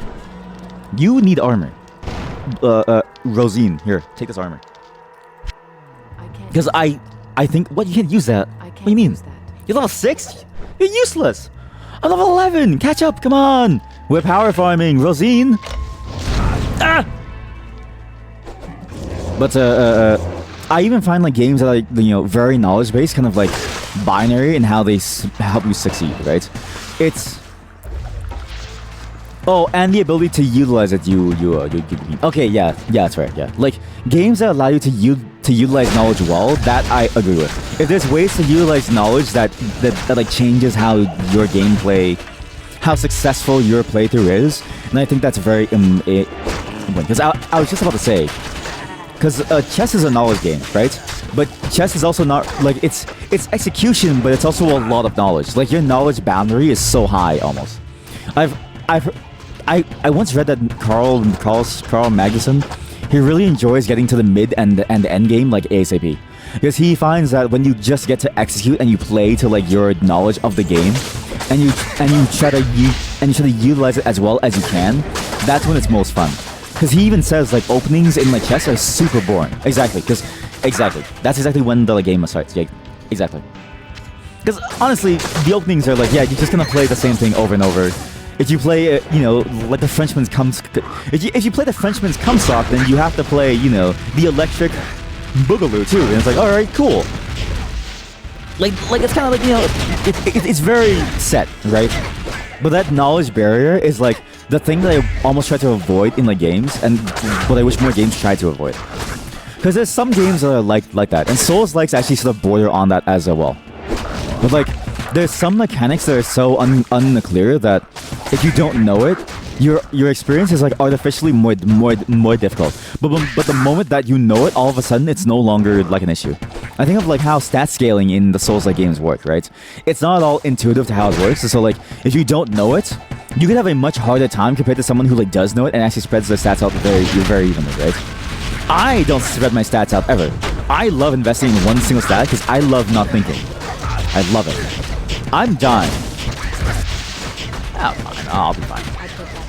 Oh, you can wear the glove, huh? But you can't wear anything else, huh? But on the other hand, it's like, even for the boss fights, even knowing what they do doesn't mean that you'll be able to actually execute, right? And so there's still that like skill element, which I think is very, very nice.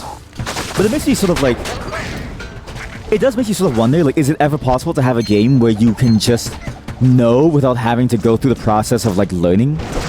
And then all of a sudden, you're just trying to execute, right? It seems impossible to have that game because you have to have some element of like knowing and like learning. Yeah, I imagine it's like a question that every game designer has to deal with constantly. Because I've even read game design books when I was like, I get gifted them a lot. I don't know why. They talk about that a lot, and they talk about having to try to figure out where that line sort of like lays. And I've seen interviews with like different game developers of like, hey, like yeah, we try to understand things, and like they try to answer these in their own unique way for the game, but it's still no guaranteed answer. Yeah, think about how the design of the game is so interesting to you. It really is. Yeah, it's one of the more stranger things to like build, I think, IRL, because a building has like a very set constraint of physics, if that makes sense, right? Or like science is very based around reality, and it's more about discovery and reproduction, and like trying to make it sort of like, and trying to like understand it. You're basically just an explorer in an existing space. Developing something that isn't real at all and being able to change the rules of it entirely to fit what you want, that level of freedom means that you can just go at it however you like want. Yeah, even just the theory crafting and the conception of it. Exactly. Like it's very, very fun to think about, because like the possibilities are like endless, right? When you build a building, if you don't obey the laws of physics, you're going to die. There's no getting around the fact that your building has to withstand gravity, right? Or that it has to withstand like shear forces from like wind, right? At like a certain height and stuff. But for a game, literally anything can like go. It's even more malleable than business software. So I'm gonna go delve into my past a little. This may surprise you, but I'm a real person. I used to have a job, and that job was programming. I'm gonna tell you right now, building business line software, there's a level of creativity that you can kind of get to in terms of being able to work on like how the code is. But for the most part, there's not really much that you're really doing. For the most part, you're just kind of building to a very set level of specifications with very little leeway, because business requirements are also very set in stone for the most part. The spice must flow. Exactly. You have to work in the confines of the word. Exactly, yeah. The spice must flow. If there's no spice, well, guess what? You're getting laid off. It's just money has to flow. In a game, anything can like happen, right? in a game, you can make a game about anything, and if that game appeals, it'll sell, right? And it's so hard to even determine what is appeal, because appeal is so different for every single person. Like, I played a lot of games on this stream, on like our like, you know, on our adventures together so far, that most people would just not even play ever. And it's like, how do you even begin to like you know define what is a standard? Well, you shouldn't. There is no standard to it. For the most part, it's just whatever you want to like do, right? And that's why, you know, even game development stuff is like so malleable, even compared to regular software work. That the stuff, I think, is the reason why this stuff is so interesting. It's so uniquely malleable in a way that you can only really find in like art, right? And like art is the only thing that even comes close to it, or like writing. It's a very creative and endeavor because you get to build your own playground effectively. I tend to think of it as like a higher level of like abstraction, right? Like you have art, you have story, and you have like, you know, the things that you can make like that. And like game dev is like one step above in the abstraction, like not in terms of like how hard it is, but just in terms of abstraction levels, in terms of like what you can make and what you can dream of, right? Because now you actually can interact with it as a player. My mercenary died. Oh, good thing I switched to a summoner, guys. Good thing I switched to a summoner. These discussions are getting good. Holy shit. And also my summons are like cracked out of their minds. Yo! What are you? Wait, what's this? Ravens, Nighthawks. In playing Hawks, they seek their prey to deal focus damage. What? Oh, these things! Yeah, okay, no, I played when the game had these things. Those things suck, okay. I don't remember that night guy, though. And I know the skeleton scaling is like every 6 or something. Go! Is he ranged? He is ranged, sick. Always, because he never misses? That's actually broken. Oh my god. I actually would like to interview more people, like game developers, just to like, you know, peer into their mind almost, right? Just to see like how do you figure this stuff out, right? Because so much stuff feels kind of unbelievable in terms of like how do you even think of this as a concept, right? Because it really does come out of nowhere sometimes. Some game concepts are like, wow, how do you even think of this? It's so fun. It's like, you know, and some concepts are derivative and they sort of follow an existing design, but they upgrade it in such a way that it feels very, very good for what it's trying to like do. Like it's, I don't know, it's just fascinating. And it's a lot of hard questions too. Like some games do certain answers very, very well, and some games don't do answers very, very well. Like Maple Story 2. Okay, all my friends, my RO friends who know me, they're gonna hate me for saying this. Maple Story 2 is a dog shit game. I'm just gonna say it right now. Oh, sorry, not Maple Story 2. Maple Story 1. I tried to seriously get into it, and then I spent like a week, like researching it because the game doesn't teach you anything. Okay. And then I researched how the game sort of handles different mechanics and stuff, and it is terrible. It is bad. So, oh my god, I'm still in the preview view. That's why my entire computer was like lagging. Sorry. But Maple Story is a game that is solely designed to extract money from your wallet. So what do I mean by that? If you took out all of the time constraints of the game, like the fact that you can only fight the hardest boss in the game once a month, you could probably do all the content within a month at the most if you were like really, really slow, I think. Right? If you got rid of all the artificial time barriers and all the artificial sort of like, you know, RNG barriers, you would have a game that is fundamentally very small, actually, compared to everything else. But that game is designed to suck your money away. So there's a couple mechanics that are interesting about it. One is that time constraint. You only do certain bosses once a week to once a month. The final boss of the game you can't even get to without doing a quest line that takes a minimum of 8 months to do, and that's if you don't forget, and that's if you don't fail. 8 months. Okay? Why does it take that long? Because it's hard? No. They just do it because they just want you to keep on playing for the numbers. I don't know why, mind you, because I feel like if players are online too much, your server costs would balloon. But I imagine it's because if you have a dead game, then the people who like pay out in the cash shop stuff, they wouldn't pay Like, why would you buy things in the cash shop if there's no one that's like playing, right? It'd be hard. 2 is this concept called star forcing, which you have a chance to lose your entire item that you spent, you know, resources that are worth in terms of time months on, and it'll just disappear. You get to restart from scratch. If it's a rare item drop, well, guess what? You have to now redo the entire quest to find that item again. And, you know, the chances are very minimal, on top of the fact that you can only do a boss a certain number of times.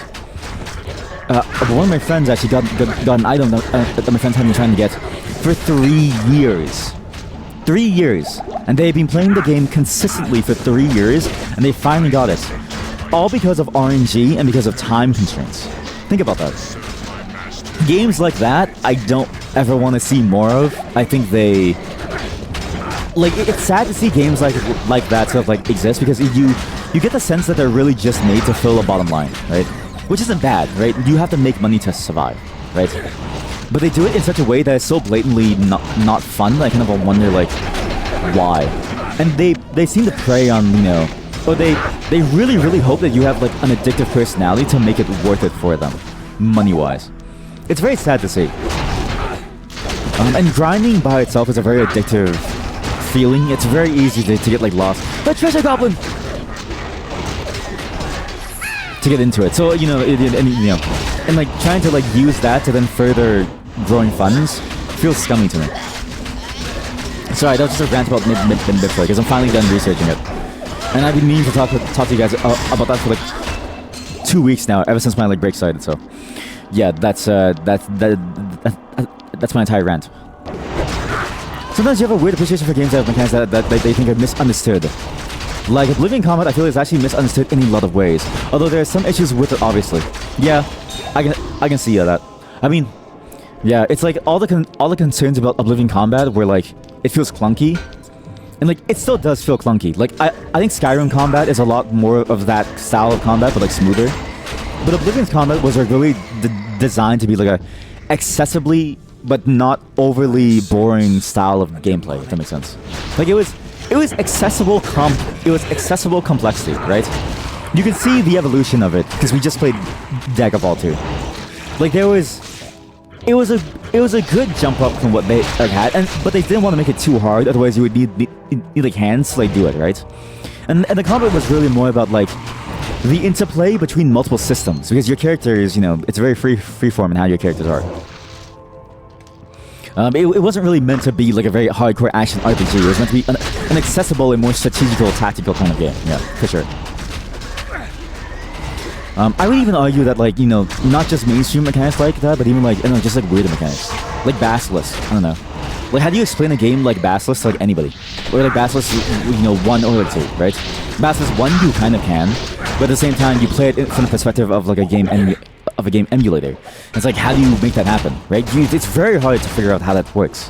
Like, how do you even explain that like this is the best game that you'll probably ever play the entire year, right?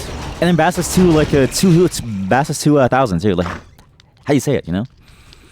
Like, specifically if you're 1v1, the blocking power attack, light attacks are almost very rock paper scissors type of combat. Exactly, yeah. Which is, you know, you get some of that in Oblivion too, but I mean in Skyrim too. But in Skyrim, it's like very simplified because of how the stats work and how many different powers you like have. But yeah, if you focus on like just the melee, yeah, it's like very rock paper scissors, yeah. But even then, it's like mostly a tactical game. Like it feels very strategical, tactical. Like it's more about like knowledge and like reading than it is about fast reflexes, which I think is good. It's like it's just, you know what I mean? Like it's its own style of like thing.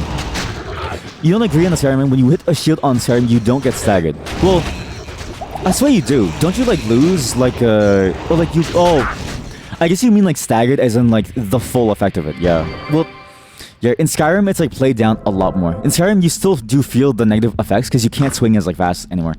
Like your recovery time is like lower. It's just that game went very far towards making it too easy by way of making you too strong. Like, you're actually way too strong in Skyrim even from the get-go, and the only reason that you lose is because of a stat difference. You think I'm misremembering Skyrim? No, I think I know it. Like, is it when you hit someone with a shield? Because that's not what I'm talking about. I'm talking more about like when you actually get hit, or like when you hit someone and they have a shield, and like you do actually have like a small delay time when you actually can react again. It's like very, very small. It's not as heavy as Oblivion CC.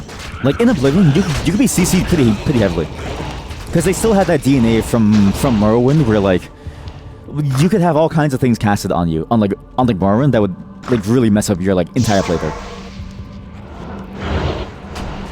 It's a very, very sort of like light reaction compared to like what Oblivion had, basically. When the player hits an MC who is what you were talking about. Yeah, so we're talking about the same thing. I'm just mostly saying that like the reason why it feels like it's less compared to Oblivion in your mind is probably because like it's almost certainly it's because it's so much easier to like recover from in Skyrim. Because in Oblivion, I know the effect that you're talking about. It's extremely strong. Like your entire screen kind of goes like out of whack. Like your character literally staggers. In Skyrim, it's like a very light bump and like a very small delay on your attack. There are mods that increase it to a lot, and the mods just increase the like base values like a very high amount. Because mechanics are like there, they just tune down the like values. Look, they just make the player very, very strong. But yeah, we're basically talking about the exact same thing. It's just very undertuned in like Skyrim base. But you can still see the evolution of like them getting simpler with it over time. And it gets simpler and simpler. Like it's weird because Oblivion really was kind of like the peak of complexity, which is strange to like say. You think when you hit the shield in Skyrim, you cancel the rest of the animation, which you believe makes you actually faster. Not necessarily. It's because it depends on your attack. If you do like a power attack, yes, because it uses the same animation for like both, and I don't know why. That's also like a weird issue that I don't know why they had that in the first place. Mods fix that. But if you do just a regular light attack, you actually do get staggered to like the point where you are slower. It's just you're so fast and like powerful anyways that you barely even notice. It's like very, very, very, very minor. It's like very, very hard to like notice, because again, you're way too strong in that game. Way too strong. I don't need this. I'm gonna assume Kane is dead. Well, maybe I should get him. I might as well. But it is there. It's just very, very light. Very, very light. Interestingly, I noticed it the most when you play with an unarmed build or with a two-handed build. That's when you notice the slowdown a bit more, because like you're already slow, and so you really notice the like slow down proportionally more, which is weird. The faster weapons though that everyone uses, you basically don't like feel it. But in Oblivion, like it didn't matter which like weapon you like used, you basically always felt the like slowness. Which was good. Like it was meant to like be that. Like it was meant to be like a very tactical thing. You had to choose the right moves. And then they added the like dragon shouts, which made you like crazy strong. Because you could basically just like reset stagger anything inside the like, game. I didn't realize how strong it was until I watched a video on it, and like basically your dragon shouts can just mess up anything, and like you basically always have the ability to like gain control of the fight always. Just strange to me. Like they very much dumbed it down to the point of like nothingness. Which is sad. At least for Oblivion, when you hit a shield, it like cuts your speed drastically. Exactly. It like halts your. Yeah, exactly. Like it pauses you. Yeah. Like it's. Basically, what I'm trying to say is, I get what you're saying. I'm just saying it for sure is like there in like Skyrim. It's just super weak. Like super, super weak. But it's basically the exact same system. They just tuned the values down. If you there's a lot of mods for Skyrim that basically they reintroduce the values that you're kind of used to, I think, and that you're trying to like get towards, I think. Because I think those values work better for that style of a game, because there's no complexity in the game anyways. So like if you don't have those like very difficult sort of like not difficult counter mechanics. I don't know how to explain it. It's not really stagger either. It's like because it really depends on if you read the combat wall, then the combat becomes too like easy. And sorry, you think it actually makes you attack faster, but you can't say it for a certain. I've never noticed it making you attack faster. It's always felt like noticeably slower. Like not so slow as Oblivion, but you definitely notice that like, oh, you don't recover quite as fast. On top of like stamina cost and like that stuff. You maybe want to like call screen share and see. I mean, yeah, that's the thing, right? It could be misremembered on like either side, but I remember playing it recently, and I was like, wow, like when something blocks, it really does feel like bad to like hit them. It's just, I think it's just hard to tell because it really is very, very slight. Like it's a very small value.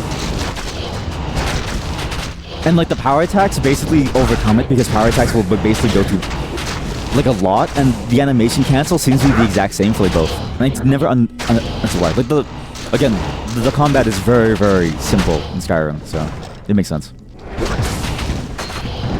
But that's as far as I remember, at least.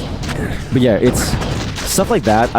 I do feel like people tend to misremember or like thing because it's like if it's not obvious, it's basically not there, right? It's like that whole thing of like, if your mechanic is so subtle so as to the point where no one even notices, why even have it, right? It's a very, I feel like common discussion in game mechanics of like, or at least when you're trying to decide what goes on like chopping block, right? Of like, why even have it if it doesn't affect anything really? And I think that's a good question to like have, right? Because, you know, that's a very good candidate, I think, is Skyrim's combat mechanics of like, why even have that like tiny small amount of like stagger plus like, you know, whatever, if it doesn't even matter, right? And if it should matter, how can you tweak it to make it matter? Well, you get to go back to the old values, right? So, though to be fair, I do remember them pushing the action RPG element of it much more. Like they really wanted to make sure that you knew that it was like more of an action-oriented game. Even the spellcasting, you can kind of tell, is much more action-oriented. Like, I don't know, the spellcasting in Skyrim feels a lot more in the moment to moment, kind of like FPSy. In Oblivion, it felt more like prepared. At least for the later ones, felt more preparatory. Even the earlier ones, it felt more like, you know, situational. In Skyrim, you can just keep like a flame blast going forever, right? And the only ones that like feel really bad are those like slow charge up times. In like a weird way, they don't feel as good because you get so much power off of just like spamming the like one flame blast move or whatever, like furnace move or something. Like preparatory. What do I mean by like that? Like how to explain this? Like there's more setup in Evolve, and you have to be more aware of what's going on to be able to use it effectively. Whereas in Skyrim, it felt a lot more dynamic in the moment because you can just quickly switch to it and like cast it instantly. Like there was really no real spellcasting mechanics. It felt more like an FPS gun that you just pull out at any moment. If that makes sense. Like, so less spellcasting, more FPS guns with Skyrim. Whereas like Oblivion felt like more like traditional magic systems of the games. IMO, yeah. Which, you know, there's reasons for like both, but at that point, why even have it as like magic, right? Why not just have like guns? And then you have Fallout 3, so, you know. In a weird way, I actually felt that Fallout 3, what the Iron Golem, oh yes, I remember that thing. Was like more of that kind of game style where you had more, I guess like more interesting, I don't know, skills that you could use that like had different effects. It was weird. I don't know why I feel that way. Maybe it's because it was juxtaposed with a very bland shooting. That the skills felt more interesting, probably. Actually, yeah, that's probably why. Now that I think about it, you gotta go pee. No worries. You all can pee, and you don't have. Why do you all tell me when you're going to go pee or you're going to go take a shit or a shower? Do you want me to be excited or something? Should I start saying, "Oh yeah, shower for me"? Yeah. It's fine. You can all go shower and pee. It's fine. I allow you to go pee and go shower. It's fine. Go.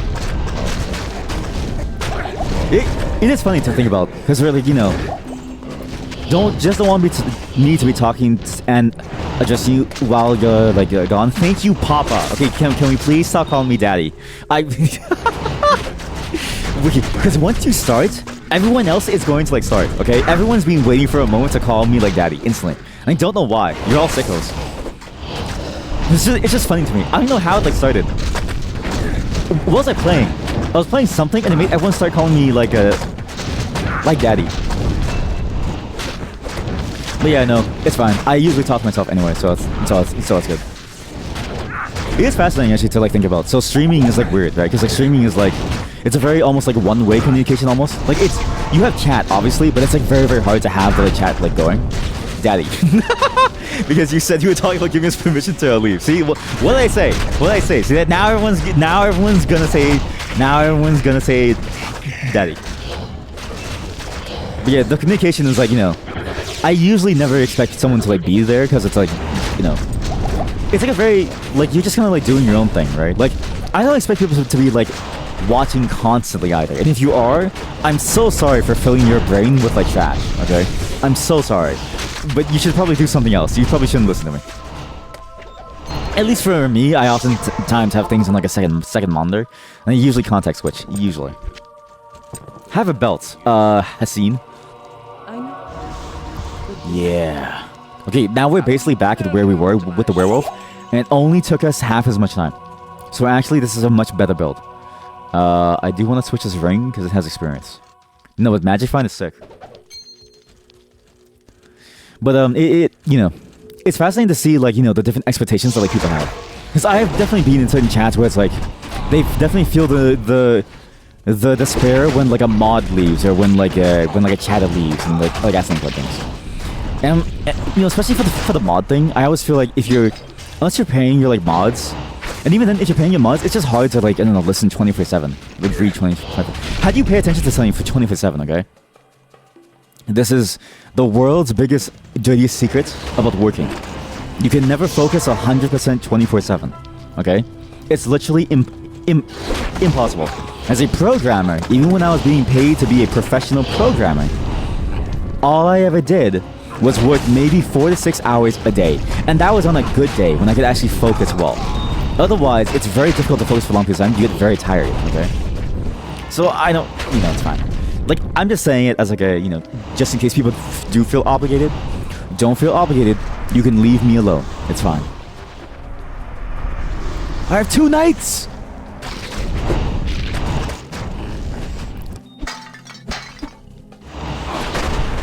Even for like modding stuff, I feel like, it is weird to sort of see when people say like, oh, like, where are my mods and like stuff, and it's like, dude, like, I feel like you have to be ready for it, right? Just in case. Because it's really hard. And I feel like most people do have volunteer mods too, so it feels kind of weird to like demand too much too. It's like, do you really want to, right? It feels weird and scummy. I don't know. It's why I have no volunteer mods. I have one voluntold mod who I just modded them because it was funny. That's actually the entire reason why they're modded. They're my real life friends, and I modded them because it was funny. And they do nothing but they ban our other friends, which is like funny. I don't know, it's just funny. They ban them for like 5 seconds. Also, I really do need to figure out what to do here. I need to get... Okay, one thing that this mod does do well is that it does make at least the quest structure a lot easier to go through. Like I remember playing the base Diablo 2 as a summoner. Trying to go through the like maggot halls or the maggot hills is like painful. Because in the base game, that map has only like a single lane to walk through, right? And a single lane that can only fit either you or a skeleton. And so imagine you have like 6 skeletons, right? This entire time you've been coasting, they've been killing things for you, it's fine. You get inside here, they don't move except to follow you. You have no way to teleport because that's a very late game item. So all you can do is move forward, hope that you don't die to some poison or some like monster.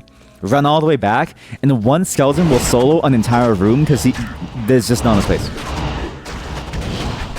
All these little quality of life features, I'm so glad that these mods do it.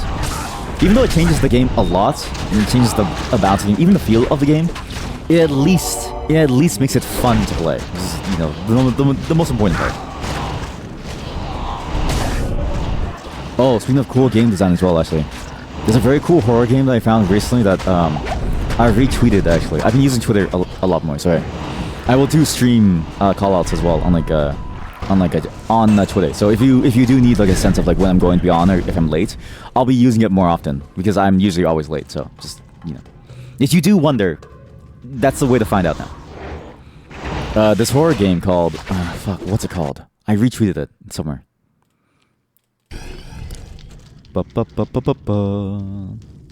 Sierra Era FMV. It's a point-and-click horror game, okay? Sierra-Error FMV. Speaking of game design, that game did a scary scene very, very well. You're trained with a popsicle. Now I want one. Oh man, you know, okay, I have like a freezer full of them because I just went crazy one day and I was like, it's too much sugar and I had to stop.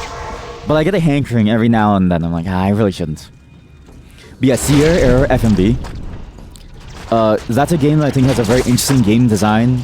Just from a very small clip that I saw, I was like, okay, this is sick. Because it's a horror game, point-and-click adventure game, and the one clip that I saw of it that like stuck with me that made me go like, I have to play this game. Cause like I knew I was gonna play it beforehand because the other stuff was really good, but this was the moment, and I was like, oh yeah, this game is gonna be really good. I repost it. It's like it's a scary moment that like kind of happens. It's not a jump scare though. It's a very subtle sort of like unexpected scare, which is like the best kind of scares, right? And you know, back to the whole game design thing, scaring instead of not being afraid. If a player isn't afraid for whatever reason, then that's a failure of like a horror game design, right? Knowing too much is one thing, but also relying on old tropes is another such like thing. You rely too much on like older tropes, then you also get to this point where like it's hard to be scared by it because you're so used to sort of like seeing it in like other things. Yeah, exactly. Like scary games don't really work for you, and you enjoy watching people play, right? Exactly. I have that same feeling, right? Because now, well, I mean, I say that, but you see me get scared shitless, so maybe I'm just lying to you. But for me, at least, I don't know. Scary games don't really feel very fun or valuable to like play because it's so, I don't know, like overdone almost. Like you feel like you're like you've gone through everything all already, and there's no way you can possibly scare you, right? And then I saw this like one clip where it's a point and click FMV game. So you know your old school point and click style like games where you click on screens to like find things. Think of Myst, right? And the clip is you're staring into a telescope trying to like solve something, and all of a sudden eyes appear in the sky, the music changes, and like it gets very unsettling. And that to me is a good way to take the horror genre. It's the unknown, it's the unsettling, it's the things that pop up out of nowhere that make you go like, oh my god, what is going on, right? That to me is a quality concept that I wish more games did. And a lot of games don't do that, right? A lot of horror games don't really try to innovate on the mechanics because jump scares work well. So if you are looking for like a scary game, or if if you're waiting for one, I am going to be playing Sierra-Error whenever that does come out. Because when I saw it, I was like, holy shit, this is good. Like, really good. I actually like that a lot. Who knows, though? I have a lot of indie games that are on the list that I'm still waiting for, so. And also larger games, like Dragon's Dogma 2, but yeah, just a bunch. So to speak and stuff. Still waiting for those. Yeah, exactly. Atmosphere, music, ambience. Like, you mean for you, like, you can get started, exactly. Like, it's easy to get started, but that unsettling, uneasy suspense is important. And key, yeah. It's also hard to, like, do, too. Like, because it's how do you make something unsettling without eventually becoming comedic or, like, almost, like, too forced, almost, right? It's very easy to force the feeling of uneasiness, dude. Dying Light 1 did. Was it really that, like, good? I only heard about it for the parkour gameplay, and I remember playing it with my friend's late game build, and I was like, yeah, it's a very fun parkour game. The Amnesia Dark Ascent was decent. I remember playing that because my friend told me to, and yeah, that was terrifying. Yeah, the atmosphere in like that was like scary. Soma as well. I thought Soma did the atmosphere very, very well. I felt very claustrophobic inside of Soma. Dying Light at the very start was freaky, you would say. Oh. Maybe I should play Dying Light. I mean, I've heard the sequel has been bad, so maybe not. But yeah, like it's good when even like non-traditional horror games like action horror games try to take that ambience, try to do the suspense and the ambience and the atmosphere well, right? I think of Resident Evil 4 even. Like Resident Evil 4, the remake, actually did the ambiance very, very well. There were some very genuinely creepy moments in that atmosphere where I was like, holy shit, like, you get kind of freaked out. And then you get to the island where everyone has like a machine gun, and you're like, all right, time to kick ass. It's a very quick like tone shift. Dying Light 2 isn't as like scary. Oh yeah. Yeah, that's what I heard. Wasn't as scary, wasn't as good. Sag. Another franchise or style, other game tossed to the ground. But it is hard to like it, to be fair. It's just hard to do. And it's hard to do consistently well over multiple titles, right? The feel of Dying Light 2 is nice though. Like the game feel of like playing it. The combat feels better. Oh wait.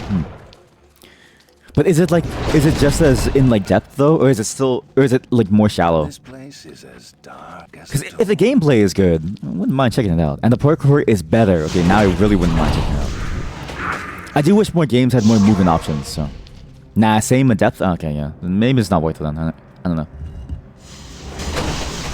Because Dying Light 1 you can probably get for like $5 now, right? Comparatively. So. And if it's like, you know, worse story and like everything and like nothing really feels good, then it's like, why even bother? Again, it's just hard. Like sequels are just hard to like do. So I understand. It's a very harsh assessment. At the same time, it's, you know, it's just a value assessment. I mean, you can block now in Dying Light 2. Wait, really? I guess that makes sense, yeah. More complex combat, yeah.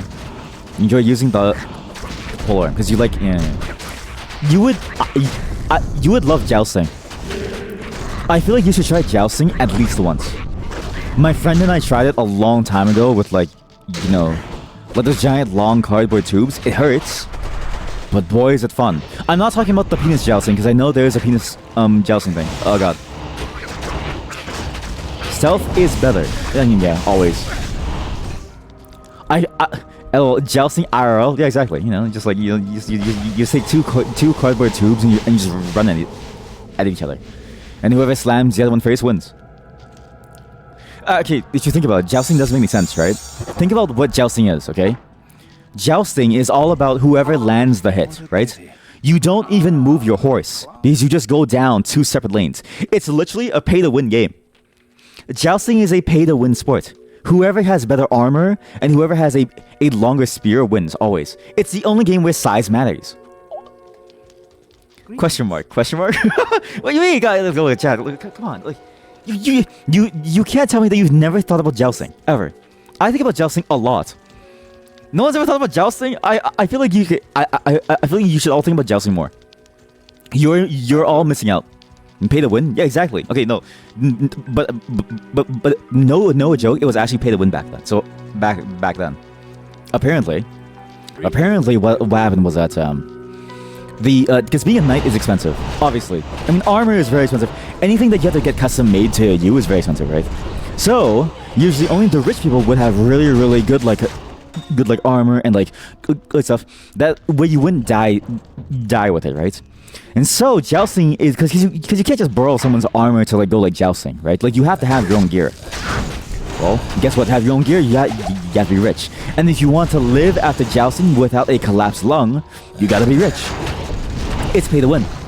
It was a pay to win sport.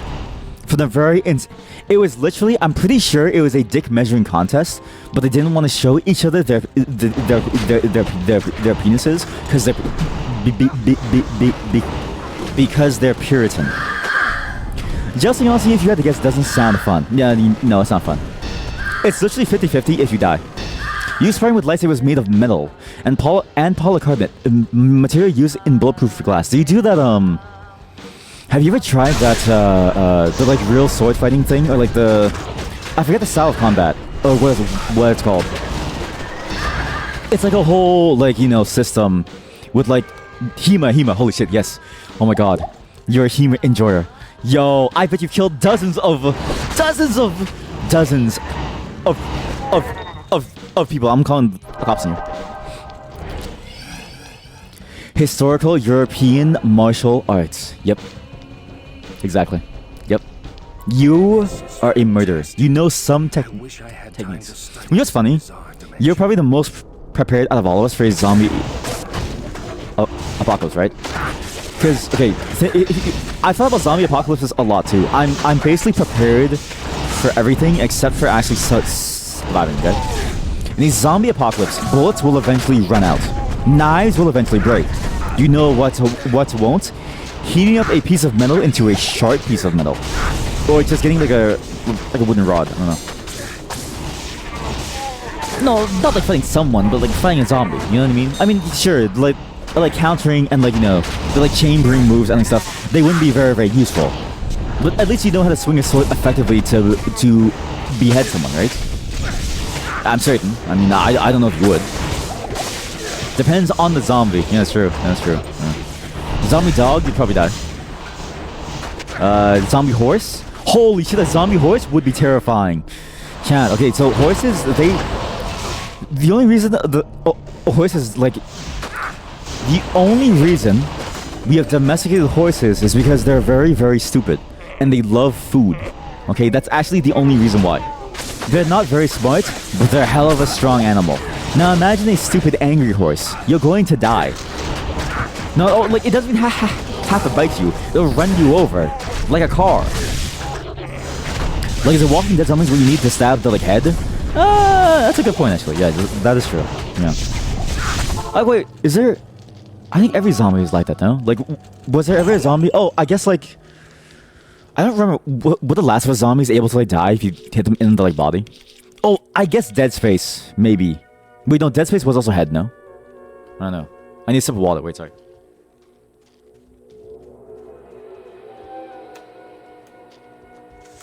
Oh God. I've been talking non-stop for 7 hours. 7.5 hours. Holy shit. I said we would only be playing this game for maybe 30 minutes. I'm kind of addicted now. Like Resident Evil zombies, even though they aren't like zombies. Wait, really? I thought they were always like, you know, shooting the head. Oh, no, you're right. Yeah, because you have to shoot them multiple times. Yeah, true. I mean, if you're up against like a tanky zombie, yeah, fair. But I meant more like zombies that are like even if you cut the head, they're still not like dead. Like, you know, like chickens have like a I don't know the term. I'm just gonna say diversified thinking pattern. They have a diversified brain pattern, basically. Exactly, yes, like infection based. This brain controls everything, no matter what, unless the brain is dead. Yeah, exactly. Yeah. I don't remember if Last of Us had that. I vaguely remember Joel, like the main character, stabbing people in the like neck, or the zombies. I mean, people too. I mean, obviously, to stab a person in their neck, they're going to like die. It's a fungus that took over their like brain. Yeah, right. But like once it spread, like I don't remember if the later ones, if you could like, if you had to kill them in like a different way or like something. So if you kill the person and they die. Oh, okay, yeah, no, it's right on. Oh, I have to go back and talk to the town. Wait. Yeah, they need the body to function. Yeah, that's fair. Which makes sense. Because, you know, it's fungi. It's fungi. You guys ever hear about fungi? No, not shungite. Not that rock that's what's his face? What's his name again? What's that guy who like kept talking about shungite? What's his name? I don't know. Something. Dr. Danger Zone? What's his name? It's not Dr. It's not Dr. Danger Zone. Right? Everyone forgot, right? Because like, I don't know, he's just gone. But it's definitely not it's not Dr. Danger Zone. It's definitely not that. But yeah, like, you know, stuff that makes sense. I mean, even then, you would know how to swing a sword effectively. Like, it's... I kind of forget how hard physical activity is. Because, like, a lot of things kind of come naturally to you as, like, a person, right? Like, or disrespect. Or Dr. Doom. Or Dr. Disrespect. It was that. Yeah. Dr. Doom, I think, is the guy from the show. I think... Wait, where's Dr. Doom from? Isn't he from, like, Marvel or something? Or, like, DC? I know MF Doom is a rapper. But yeah, like, you at least know how to, like, swing and, like, stuff. Because, like, even just physical activities like jumping, if you've never done it before, it feels very unintuitive, and so you need practice to, like, do it. I've seen people swing heavier weaponry just because I used to practice, like, a lot of things. And, like, most people are shit at it. Most people will probably kill themselves with it before they kill anyone else. It's very scary, actually. To be fair, it's, like, hard to swing, like, a very heavy piece of, like, tubing or whatever that, you know... Like, you're swinging, like, a piece of metal, and you gotta, like, know the mechanics, right? So... If it's your first time, that's right. But even then, holy shit, +1 to all skills armor? That's cracked. I'll put that. Take that. You're literally just throwing out people with a doctor in the names, and you don't know who. Dr. Doom is from Fantastic Four. There he is. Yeah. Shoulder flexibility and strength are very helpful, and you destroy your friends and such for about an hour. Yeah, I mean flexibility. Yeah, was a skin of the Viper. Basically, yeah. I mean, basically is skin of the Viper, but it's just a rare item, which is nuts. This Mean Excel's power scaling is like very strong, mind you, very strong. The power scaling gets a bit insane though. But yeah, like any level of flexibility like helps, but even just like understanding and knowing the mechanics beforehand helps. Like there is a level of like knowledge that you need to like know about it, because it's not intuitive to have to swing something that's like separate from your body. I feel like it's a very weird feeling to like do.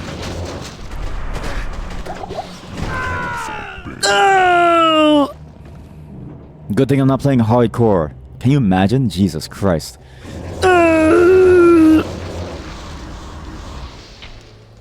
But yeah, just the idea of like having the mechanics is hard. It's just very unintuitive.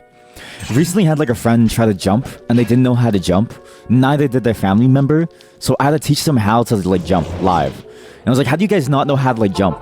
And it's like, you don't know, just someone just don't know how to like jump or slide or move their body. To be fair, it's like hard, but I think it's worth it to like practice, because again, that flexibility really helps. Not that zombies are going to come, but more in the sense of like, you know, just if you fall, do you really want to be like that one person who fell and had a fork or like a chopstick go through their eyeball and like pierce their like brain? Probably not, right? That's what you sound like in the morning as you go to the washroom. Or going to the washroom, sorry. True. Actually true. Also me, actually. I've been constipated. Man, my shits have not been, like, smooth. They've been very, like, rough. Very, like, they've been hanging on for dear life to the inside of my colon. That's what I'm trying to say. What does it even mean? Don't know how to jump? It's exactly that.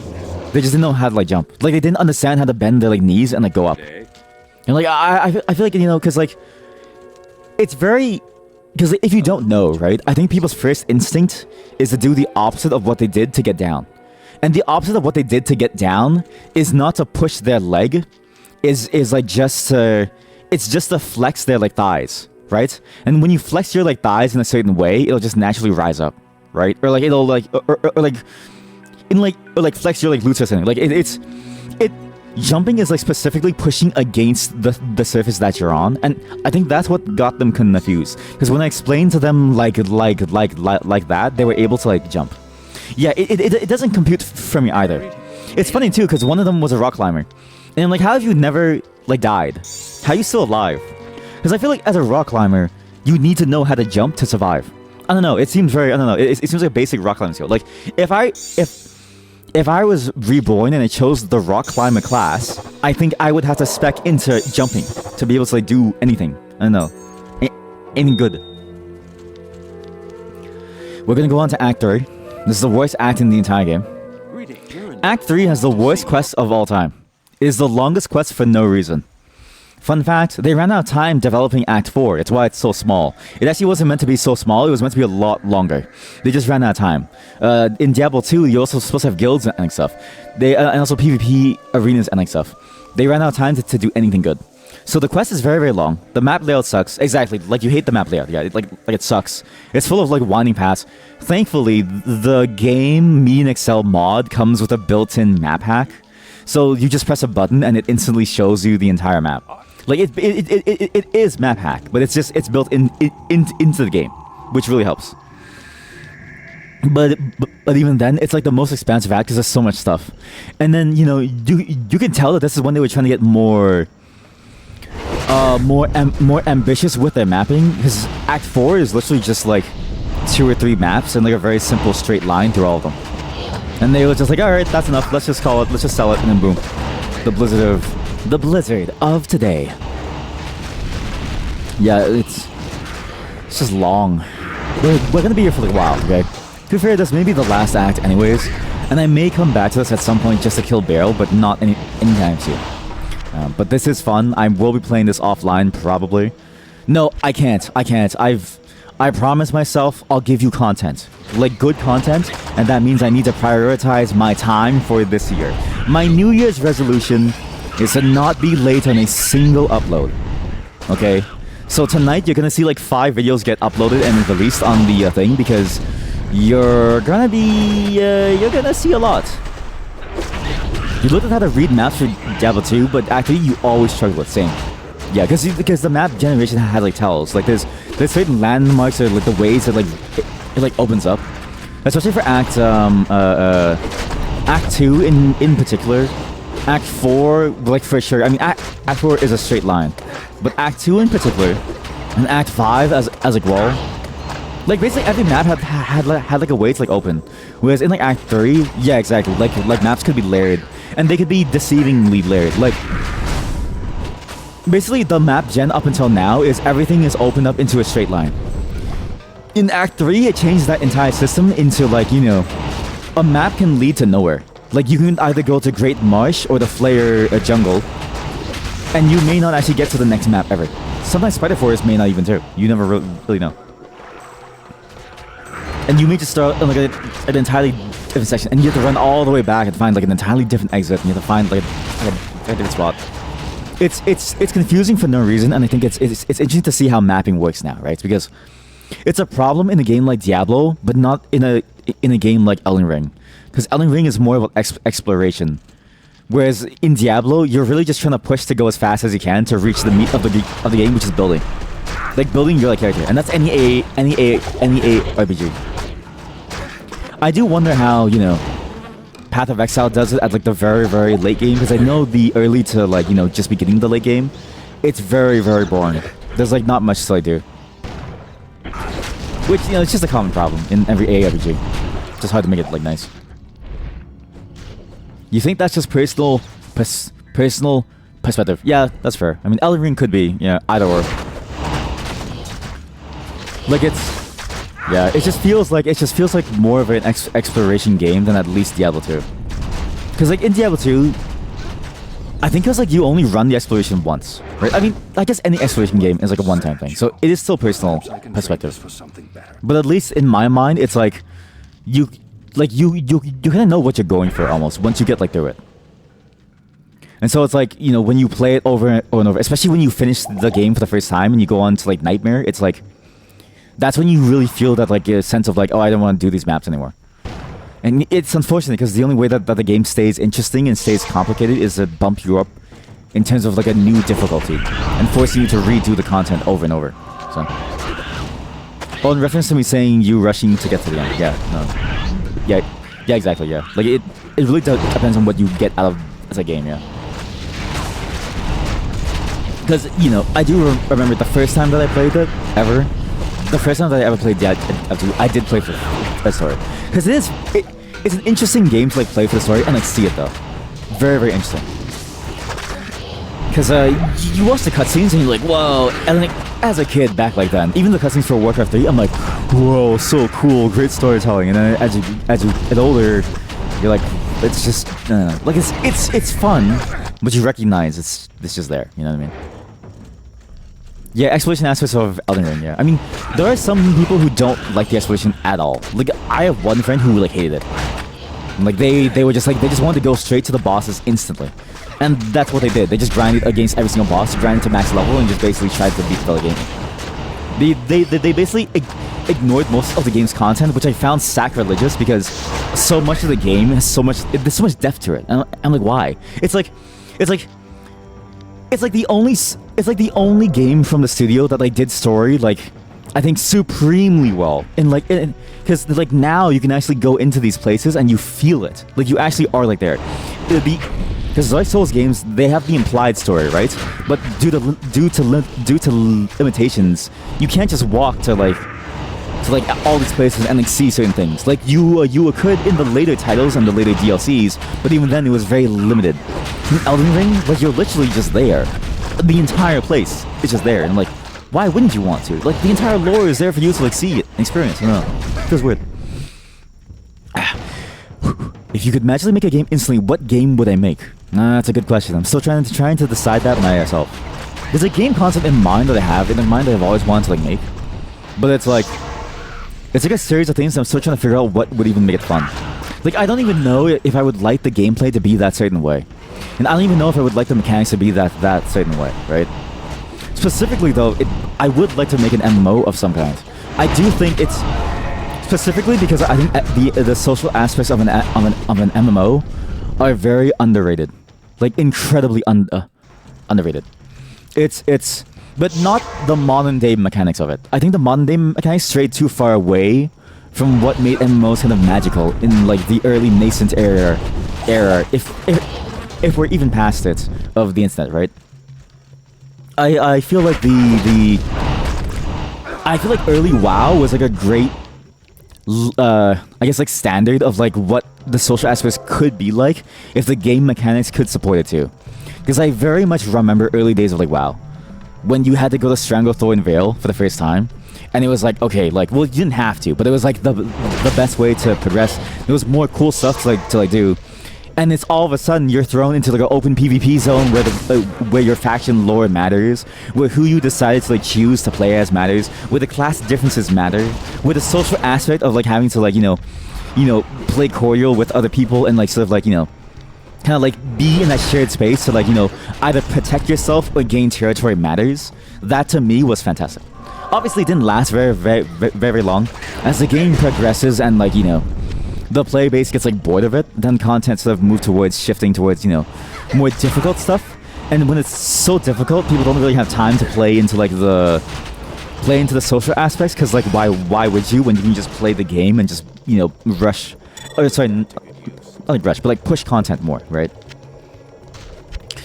Yeah, you could talk about that stuff for so long, exactly, like for so long. But like that's the kind of game that I want to make. But at least it would have to be an MMO. But I don't want to make an MMO that's like very stat based. This is a thing that I'm still trying to decide if it's worth it. It's why one day, if I ever have time, again, this is in my list of ideas I want to like make. I've always wanted to make a game that's purely skill based. So like no stat growth in the traditional sense, and the choices that you have are more choices in terms of what mechanics you have to play with.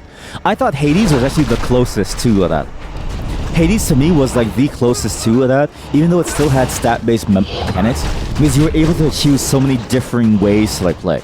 In general, roguelikes sort of get to that level to some extent, but see, they still have a sort of like they still have it in their DNA to allow you to just get stronger stat-wise. I just don't know how to make that work for like an MMO style game. Because for a roguelike, it's like you're able to just play it for like a set period of like time, and then like you're not bound by long-term progression. You don't need to worry about the long-term ramifications of it, right? In MMO, you have to. Kind of sounds like I want to make Mario. I mean, in a way, kind of yes. If you think about what Mario is, like kind of yes. Not necessarily Mario in terms of how simplistic it is, but more in the sense of like how directly your skill matches your output, right? Like I don't want a game where like necessarily your numbers sort of like short-circuiting certain things happens. I would rather have a game where it's like you have options to play with, and you getting good at those options sort of like allows you to have more flexibility, and then from there it's just your skill at execution of it, right? It's very specifically trying to hone in on that idea of execution versus that idea of like knowledge and like growth. Like basically moving that growth away from the RPG aspect into yourself versus the character. Because XP and stats are an approximation of growth for your character. Like it was like RPG systems aren't really designed to mimic growth, right? Because when you grow at a skill IRL, you're literally getting better at it, right? Versus like in an RPG stat game, you growing in stat-wise is their approximation to make you feel that way. Because there's no other way to really do it unless you get very action-oriented, which wasn't possible, for many dev teams to like do, right? It's just a hard concept to like execute on. Even as like an MMO aspect, how do you deal with the networking and the hitboxes of like everything, right? It's very hard. Like people like long-term progression, but yeah, it's the differentiation. Yeah, well. No skill levels, increase the power options of direction. So no, I'm not talking about the latitude. So you're saying no skills. I'm not saying that. I didn't say that at all, actually. I would say specifically the Mario example is the best example because there are skills. But I don't think skills in terms of a number system. I'm talking about skills as in options for you to like do. So how do you get the like skills? Well, that's the thing. I don't know. I'm still trying to figure out like how that would work. Like all these little details of like how you would choose it and like stuff. That's like down to like the balance of it, right? But the key is to get to the point where it's like your skills and the way that you use them and you execute them is at the forefront versus how much you like grind, basically. Is what I'm trying to get at, basically. And so you're not grinding, you know, for like stats or for a number to go up. You're literally practicing your skills to get better at like executing it. It's just trying to figure out like what game system would work well with that. And so the questions that you're asking are still things that I'm trying to figure out too. Because you have different ways that you could go, right? You could go fighting game style, which I think only works like Elden Ring kind of. Elden Ring, if it was more complex and less sort of like, you know, Elden Ring, yeah, okay. Elden Ring, if it was more complex, oh my god, I mean, sunlock, and like less back and forth, if that makes sense. Like a general sort of like a Dark Souls. But you said it's an MMO. Like, what's the name and perspective of the game? You're asking for details that are like, okay, key emphasis on I don't know yet, right? Key emphasis on I'm still trying to figure out what these things even are, because even the theme of it, that's all flavor, right? Unless you mean genre or like something, but even then, that's like, it's like still very much like a up in the air, right? Because like you could really do a skill-based game in any kind of genre, I think. Even in like a puzzle game, you could do a skill-based game. It'd be a very weird kind of skill-based game. So even a question like that, I wouldn't have an answer to yet. Like that, like even that stuff, I'm still trying to figure out. I just know that that's the general theme. Yeah. You're not actually asking you. I mean, you are asking me. Like being a devil's advocate implies asking. But what I'm basically saying is like, they're good questions, but like, I think you've missed the points that I made at the very beginning. Was like, I don't know, and like it's all I know is that this is the general direction that I want to sort of like base everything else off of.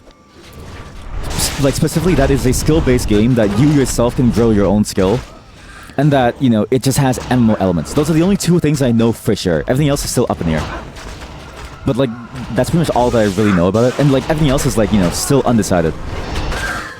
But there are skills. It's just, you know, a matter of like differentiating between skills that just number increases and like skills that actually like, you know, allow you to get better.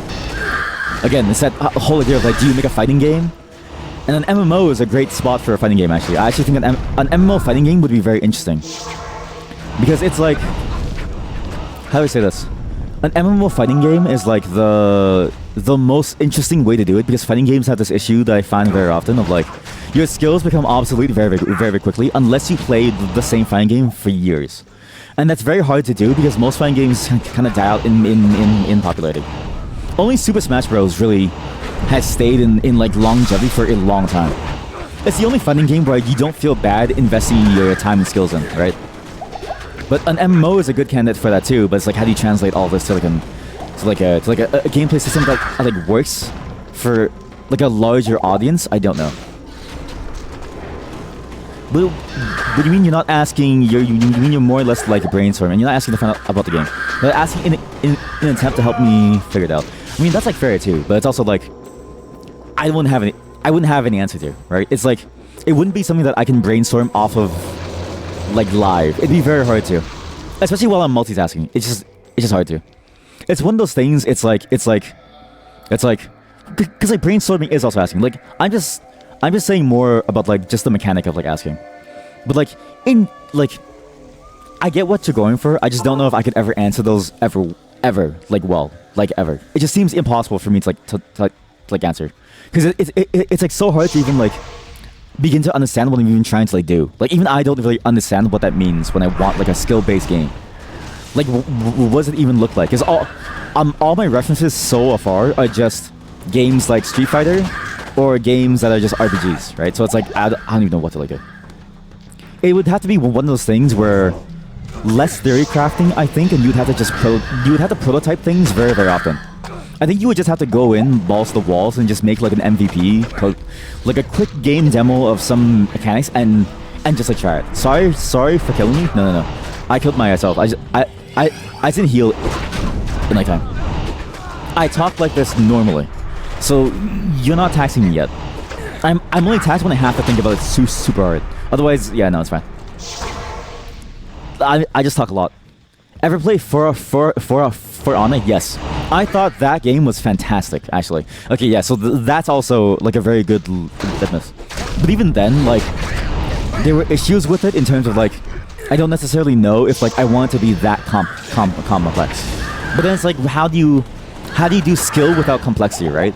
And like, is it intrinsically, is skill intrinsically tied to complexity? I still don't really know. Like, that's an interesting question to ask, because I want to make it accessible, but not too accessible to where it's dumbed down. But can you make something accessible without dumbing it like down? I don't know.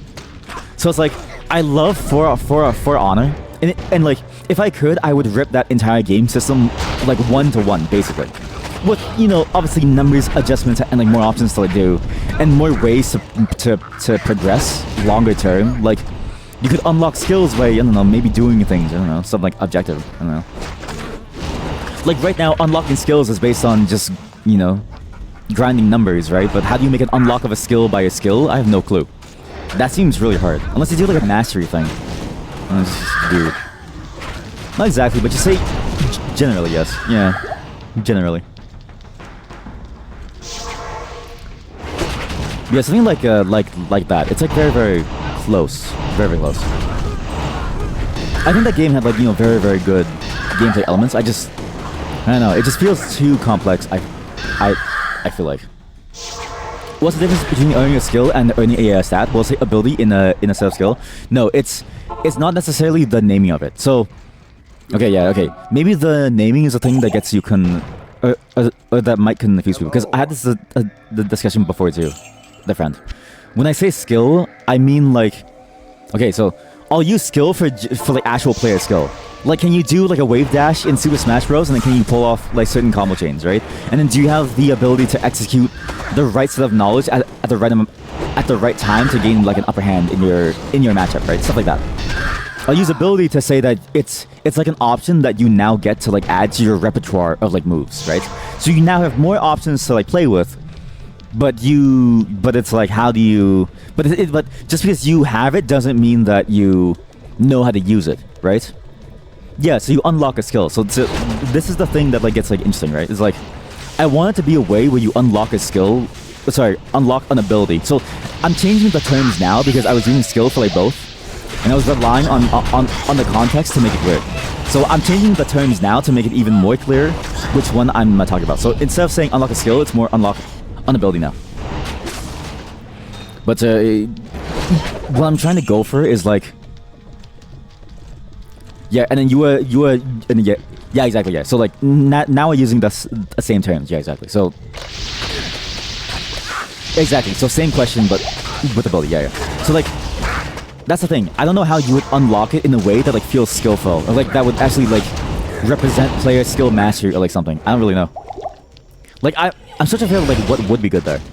It could be anything, because like I've seen some like games do this where it's like a mastery of like what you like know and stuff, where you play with what you currently have, and then you know you have to execute some like challenge, and then you like get the next level. I think of Risk of Rain Returns. I think that's an interesting way to make that kind of like, you know, gaining the ability almost, sort of like learning it, knowing it, mastering it, and then you get to have it for like use ever else. But even then, it's iffy. How do you make that as like a long-term thing? It's hard. What's the difference between earning an ability and earning a stat? You earn the stat through a layer of abstraction. So this is the thing that I had to explain before too. Was like, when you level up in a game, it doesn't matter if you kill an enemy worth 1 experience 100 times, or you kill one enemy worth 100 experience once, right? It doesn't really matter, because either way you're going to get that experience, and you're going to get a level up that like then gives you like a stat point. And so it's like, there is no real challenge. It's just how often are you able to like do it, right? It's more of a math question and like an efficiency question than it is necessarily a fully skill question, right? Some games start to blur those like lines, but for the most part, you're really just going and filling up like a bar and just doing as much as the most efficient thing that you can, right? I'm talking more about like, this one's like an actual challenge. Like, can you actually do some set of objectives to like actually get them, basically? So you can earn easily ignoring time, and the other you are earning through player skill. Precisely. Yeah, exactly. Exactly. Like, ignoring time, which is... Like, that's the main thing that I want to get out of a game, is that insistence on time. I really hate games that are very based around time. If only because, like... Specifically because, like,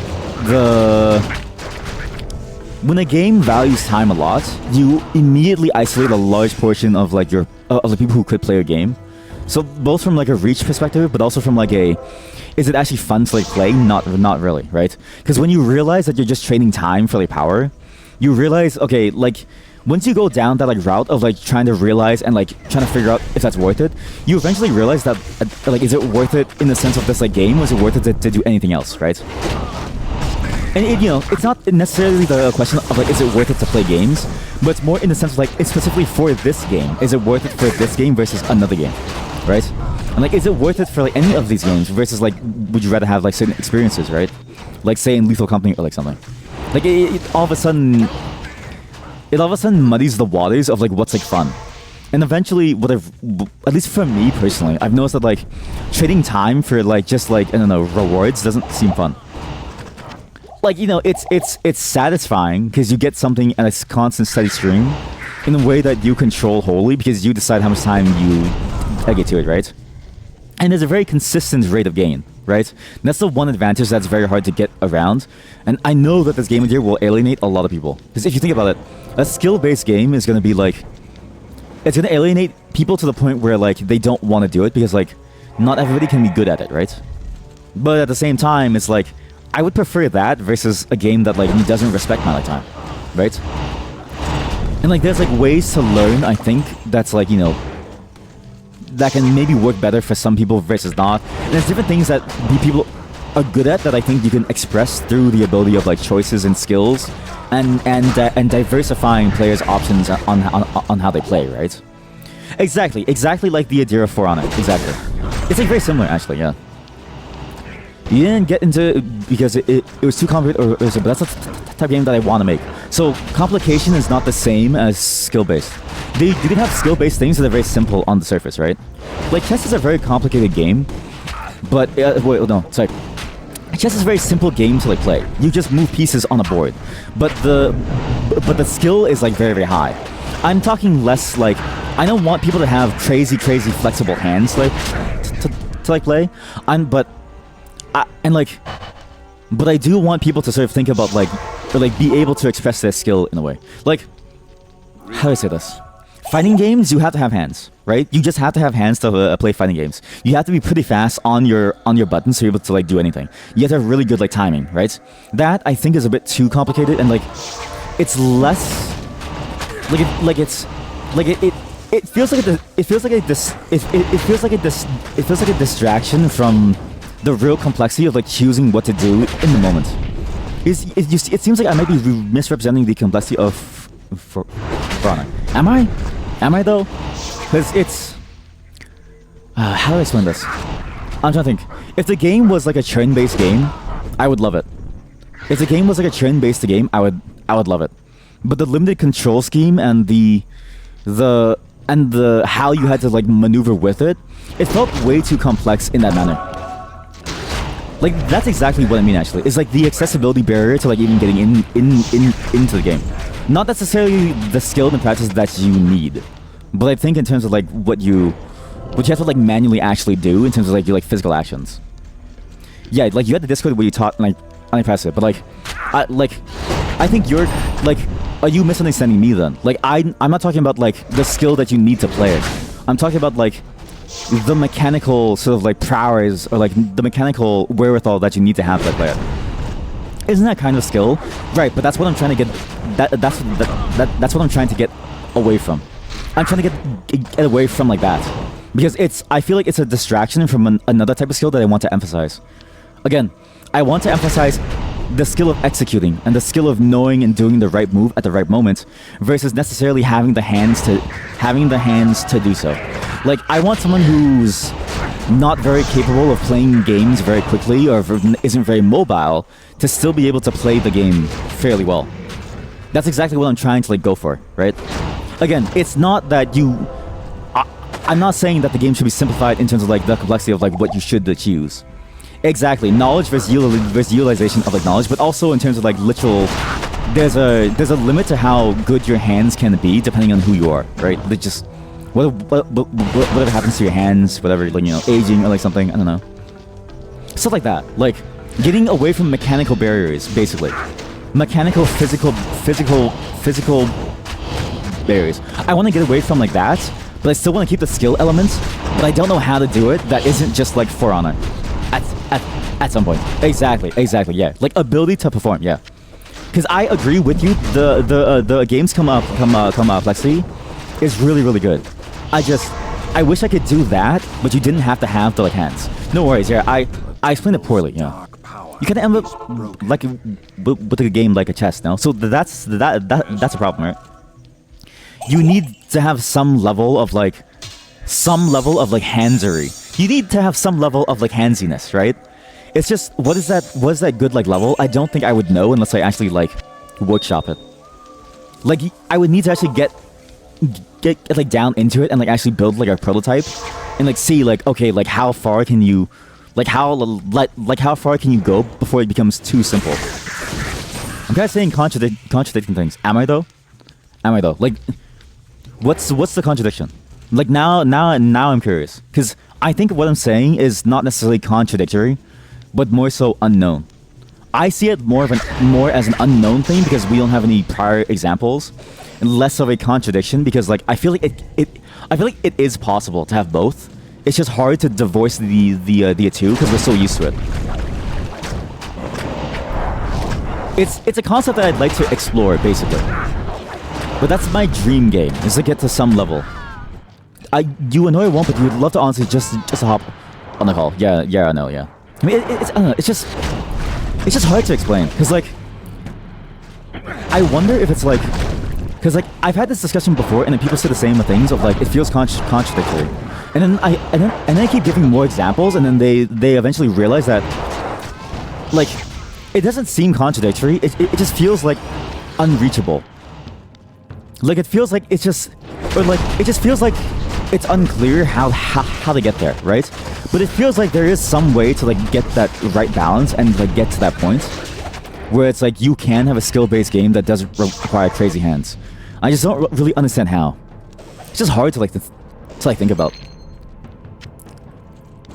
I just know that like there's a fair amount of games out there that I can't recall off the top of my head that like do simplifications of like a style of the game. To read a Scout of Flare, what the hell is that? But then like, you know, it still feels complex from like a, you know, from like a gameplay perspective, if that makes sense. Hard to say. It's just really hard to like figure out because like, again, there's like nothing else out there. Like, I've been trying to find a game like that for like a long time that like doesn't feel too handsy. Because I don't mind playing handsy games, but it's like, why bother, almost. Not a fast game, not too complex. So fast is fine. I actually don't mind fast. So I think speed is relative though, right? Like I think like fast, I think fast enough. Not like blazingly fast. Like, have you ever played, like, okay, it's not like Warframe fast. Like, imagine a game where it's like Warframe fast, right? But like things could actually like hurt you. I wouldn't want something like that. Destiny 2 PvP fast, Halo fast. That's the thing. It's like a relative fast, right? So it's like, but fast enough. I don't really know what the exact value would be.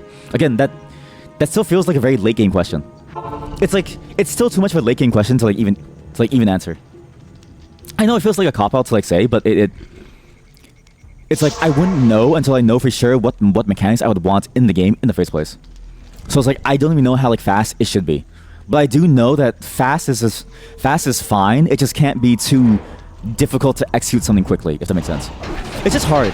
It's just hard to figure out like how to divorce the mechanical aspect from the execution aspect of like a game. You never really agreed with that idea, but you never really agreed that you need to sort of like Wait, about the idea of like knowing the mechanic first. I feel like that's a very common thing, no? Because like, you can have a mechanic that feels really good when you go really fast, and a mechanic that feels really bad when you go really fast. If only because your perception time is like lower. Like a one-shot move when you have like no like time to like think. I feel like it's a very not very fun thing to have because it's too easy to be blindsided by it. IMO. Where do I find the last piece? In the Flayer dungeon. God damn it! It's the Flayer dungeon. It's all the way there. Okay, we go back from the bazaar. God, I hate this map so much. No wait, we go back from lower Caress.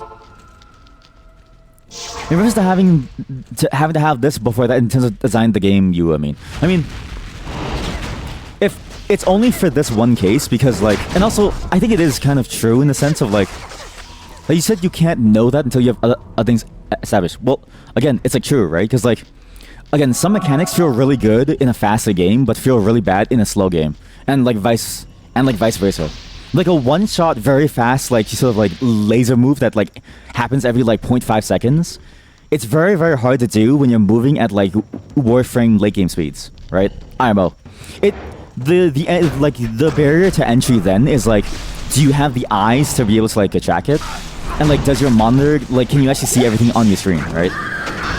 Like, there's a lot of times when I think that statement is like fine to have, because like you can always tweak speed and stuff. You can always sort of like, but like, if you design a fast game, just some things I don't think ever really work unless you put a lot of effort into them, and even then, some things just don't always work unless you have other things that counterbalance it. Like, I've never played a fast game with a one-shot where I thought, wow, this is like a very fun thing to like do, unless it was counterbalanced well, right? And the only way to like really know that is to like play around with it and see like, okay, what is the counterbalance to like this? Like, if we put it in at the speed, okay, it's gonna feel really bad, but how do you know counterbalance it to make it work almost? Alright, Mo. I mean, you're clearly talking in generalizations. As you said, that's because you don't really know what you want exactly. But it's difficult to really get to a specific solution when you zoom out. I feel like that's a yes and no. I feel like you need to zoom out to be able to see a specific solution, because you need to understand what you're working on as like a entire framework. Because if you just work on things in isolation, then you end up with like nothing. If you work with something in isolation, multiple isolated things, you end up with just a disparate collection of like separate things. You don't actually end up with like a whole cohesive whole. For example, does it have guns or like swords? Well, that's a very late game like answer. Again, like all of that can be answered once you understand, like once you get down to like what I actually want from the game, to like how it plays. Like, I feel like I feel like it's not necessarily like, how do I say this? It's not. I feel like you're misconstruing not knowing for trying to figure out the forest before seeing the like, trees. If that makes sense. I'm trying to figure out what the forest is before I even bother figuring out what trees I want to like plant. Like, what is the purpose of this forest before I plant the like, trees, basically. And so it's like, it's why I don't know if it's worth it to like answer those, or if, like if I even can yet, right? It's why I want to wait until I figure that stuff out first. And to figure that stuff out first, it's like, what do I even want to have in this game first, right? Like, that's what I'm trying to get at. I'm trying to figure out the forest before the trees, because if I just plant like a bunch of trees, they're gonna die. Right, but you need to put the seeds first. You know? Well, not really, right? Like, again, you can keep going with the analogy, but like at some point, it's like if you plant two competing plants, you're just gonna end up with like two things that are vying for control, right? Again, in very much the same way, it's very very possible to end up with a game that is just a unorganized, I think, grouping of like things that just seem cool in isolation, but when you put them together, it just kind of feels bad. I've made a lot of projects like that before, where it's like, I think these mechanics are like cool, and then I put them all together, and I'm like, this is, like, it feels shit as a whole. Even though each mechanic on its own could have been like fun, like very very fun. But when I put them all together, I'm like, it's not really fun actually. It's actually very like painful.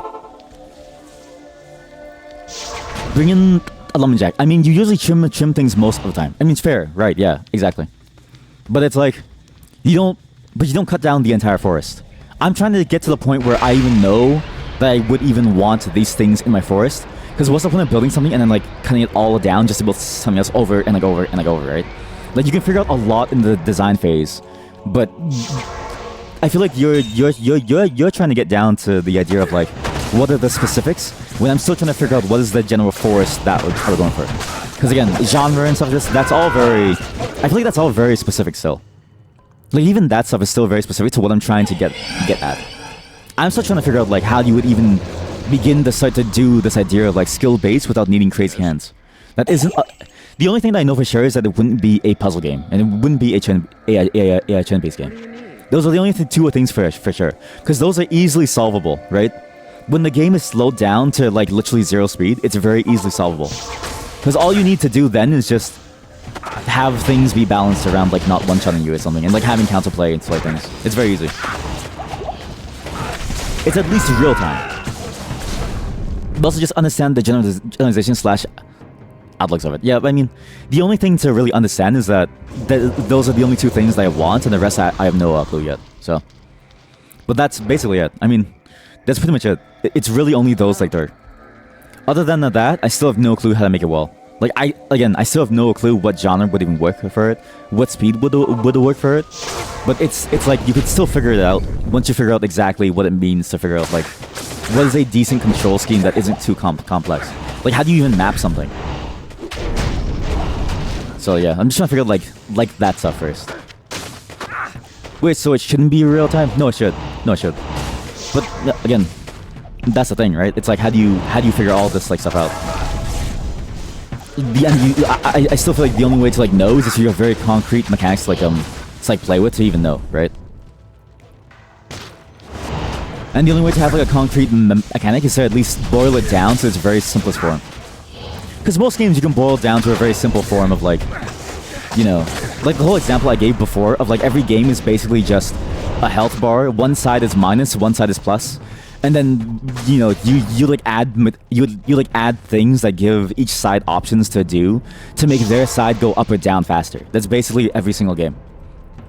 And then you like have complexity added on top of that like base, right? Like that's your most simplest game. It's just having like a bucket of like I don't know stones, and everything else kind of like follows from it. And the only one that like breaks that like mold is like puzzle games, which is why it shouldn't be like a puzzle game. Because a puzzle game is more like trying to like a thing. Yeah, exactly. Trying to defeat the thing and not get defeated. Yeah. But like the defeating the thing is like it's like an abstraction for like anything. And like the stones could be anything. Like the health bar could be anything. It could be like how much skill do you have, and like what does that mean to have more like skill, and like how do you get enough skill to overcome it, right? Like what's the like threshold? What's the like a barrier? Trying to figure that out from like a baseline of like what does it mean when you translate all of that to like skill? It's like what does it even mean? That's why it's so weird to like think about. It's why I really want to try it, because it's like I don't think there's anything prior that's ever been done close, and For Honor was really the closest, but it's owned by Ubisoft, so it sucks.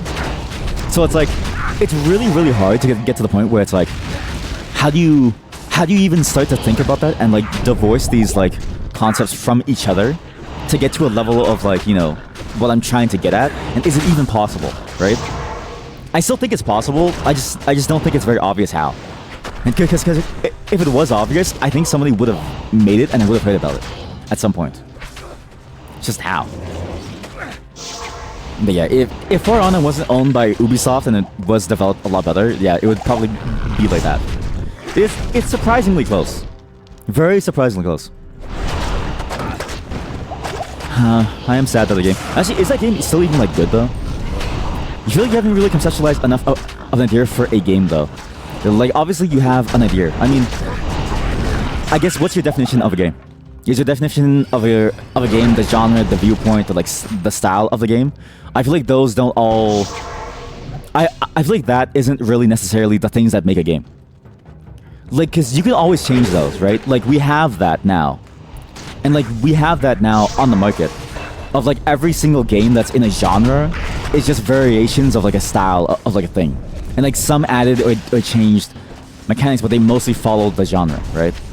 I'm trying to not answer that yet. I'm still like, I think I am answering, or like trying to answer what exactly the game is. I'm not trying to figure out what is within the variations of a genre. I'm trying to ask fundamentally what is this a game that I want to like make.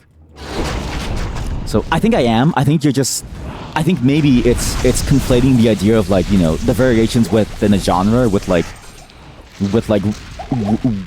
different games, right?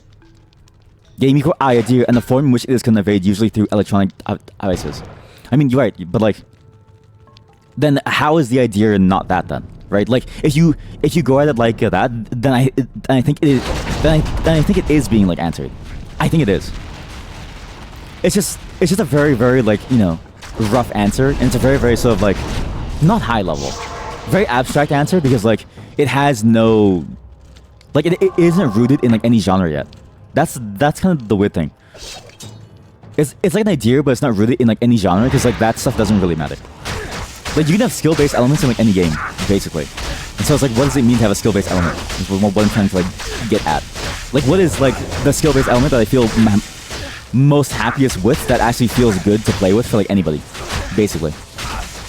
You're very confused with what I'm trying to get at. Yeah, this happens multiple times. So every time I explain it, we have to talk about it for like 4 to 6 hours, and then eventually we like understand. It feels like, what is the color red? Well, that kind of is it. Kind of. It's similar, but like not really that. The problem is when you frame it in like the term color red. Wait, cutscene.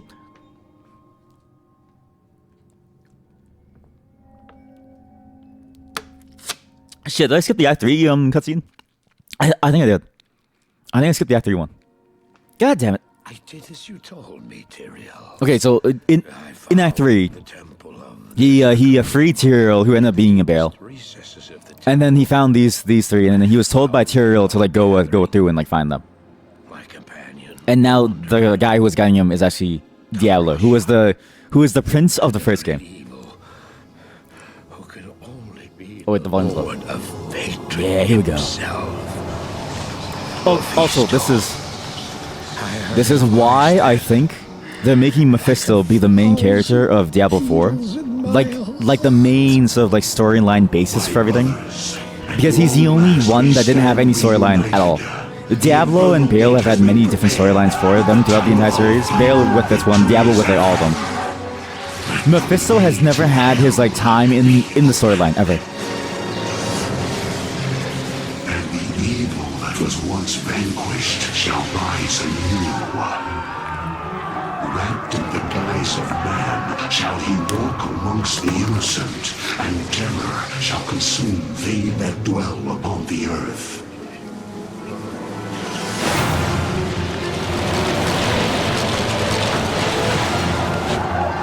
The skies shall rain fire, and the seas will become as blood. The righteous shall fall before the wicked, and all creation shall tremble before the burning standards of hell. What I saw then was not meant for mortal eyes. And he's a little pussy. He could have been us. He could have been us. But instead he runs away. Oh God! I forgot that that happened. My young brother, the time has come to assume your true form.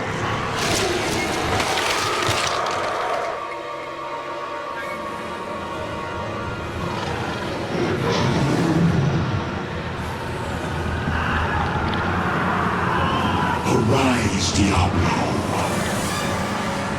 Lord of Terror.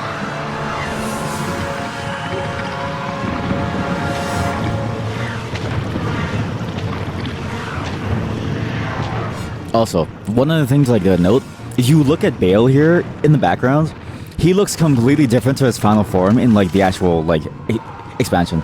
This is what I mean by like they just made cutscenes for the heck of it, and then they just kind of like stitch things to the afterwards. There was no cohesiveness because they had no clue what was going on. They just wanted to like make something cool. It's a very different art.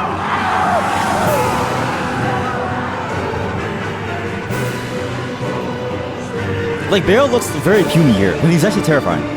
It worked. Like it worked well. Yeah. It's just funny to like see like you can see the development progress just through the final output even. And he could have been us, but he was too afraid to. But yeah, about the whole thing about the whole color red thing. Yeah, it kind of is like the question of like what is the color red, but less from a scientific standpoint and like more like which color would feel best, if that makes sense. And like how would this color even feel like? And like what it even means to like have this be like a color of like some kind, if that makes sense. It's like a very abstract question. But it's basically what I'm trying to like solve. Basically. You forgot what the word is, but it sounds like what you're saying about the game you would create is very abstract, not really manifested in any way. Is it anything you can conceptualize specifically, other than in loose generalizations? Exactly, yeah. That's exactly what I mean. Like, and that's exactly what I said. That was the first thing that I said actually was. It's so loose in my head that I wouldn't even know where to begin. All I know is just the two things. It's why, right? It's why, like, when you talk about the semantics of, like, you know, the different things I should, like, ask about, like, genres and stuff, it's, like, too early. I still don't even know, like, what it even means. Because, like, again, it's why I said specifically that I want to workshop, like, a bunch of, like, concepts, right? Because I wouldn't even know what, like, would work, like, best with this idea of, like, having a skill-based, execution-only type of game. Because, like, would it actually work very well in, like, any genre? I assume so. But even that could be wrong, and so I would like to, like, know. God, I've done these quests so many times, so I know every single one. I just got maxed out for no reason. But yeah, that's exactly it. Like, you're not missing anything. That's exactly what I said at the start. It's basically what I'm trying to go for. Holy shit, I have 8 skill points. No wonder I'm weak. Jesus. Okay, and maybe every 12 skill points get this thing. What's this? Or you're good. You've been trying to ask probing questions, and you weren't really getting anything serious. Yeah, no, it's fair. It's just hard because, like, it's one of those things where it's like, I wouldn't ever want to discuss it like this in this forum. It'd be too hard to focus on it, right? And it wouldn't even be something that you could really conceptualize very, very well, unless you know exactly what kind of gameplay things you want to, like, try out, right? The problem is that, like, I don't even know, like, what exactly would feel good to, like, play with unless I get it into my hands. Because at least for me, it's hard to get, like, a good feel. What kind of feel do I want? I don't know. Like, that's also up in the air. Of, like, I wouldn't even know what would feel good to me. Like, I have some ideas of, like, things I would want to try. In, like, a, you know, Castlevania style. Or like a, you know, classic third-person MMO style. But I wouldn't even know what that would translate into. But, like, if it would even feel good. I just have things that I want to try and see if it does feel good. Because this is really basing it off of, like, what's my personal preference here, right? Because if I'm going to make something, I have to at least enjoy playing it. So it's like, you know, it's very niche in the sense that it's only really for me. But it's also niche in the sense that, like, I want to try to see, like, what it even means to be able to do skill-based execution only. Without any stat abstractions. But especially, it almost hardly sounds like an idea at all. I think that's... Well, I guess it depends on what you conflate as an idea, right? Because an idea can be as simple or as large as an entire concept. I think what you're thinking of is more of, like, the entire concept of, like, a game. But even the smallest ideas can lead to something, basically. It's why I would rather stay away from the idea of, like, it's hardly an idea. Because it is an idea, but if you go by this idea of, like, what is an idea by some standard, that's the same as anything, right? Like that's the same as holding anything to some standard and then being like, oh, it's too small. Because I've had this conversation before where someone's like, oh, you know, where I talk about a game concept, like, fully, and they're like, it still doesn't really seem like a full idea. And it's like, it's very subjective what an idea is, right? But at its core, an idea can be anything. Or at least it feels like it's way more subjective than it should be what an idea is. When I think an idea should be solely just anything. Like, it could be just even like a tiny inkling of like an idea. So I would argue it is an idea, but you're basing it off of your standard of what is an idea. And I would say that's fine, but it's like, I would argue that your idea of what an an idea even is like off even. Arguable. And you know, obviously it depends on what you're working towards, right? If I was like, if you're paying someone to give you like a website and they say like, oh, you know, it's just some concepts, yeah, you can be like, okay, that's not really a full idea yet, right? Because you gave them a very pointed sort of like goal, right? But if you're thinking more in terms of like, or if you're trying to work things out through a more abstract sense of like, what even is this concept? Like what goals and like things are we aiming for? What is the idea that we're even trying to like start to like tackle? Then I think it's very important to understand like that is an idea, right? Again, from a context, it's like very, very specific. Not the last thing I said, but the previous one. Yeah, exactly. Yeah, like that's what I figured. I would argue that the best way to explain that is probably not that this isn't an idea, but more that this isn't a fully fleshed out concept that is like, you know, more than just an inkling of like a thought. Because that's true. For the idea, it's like anything is an idea, really. I don't know. I know it's picking at semantics, but I think when we're going into these discussions, I think it is helpful to pick at semantics because it at least gets us on like a common ground of discussion, at least.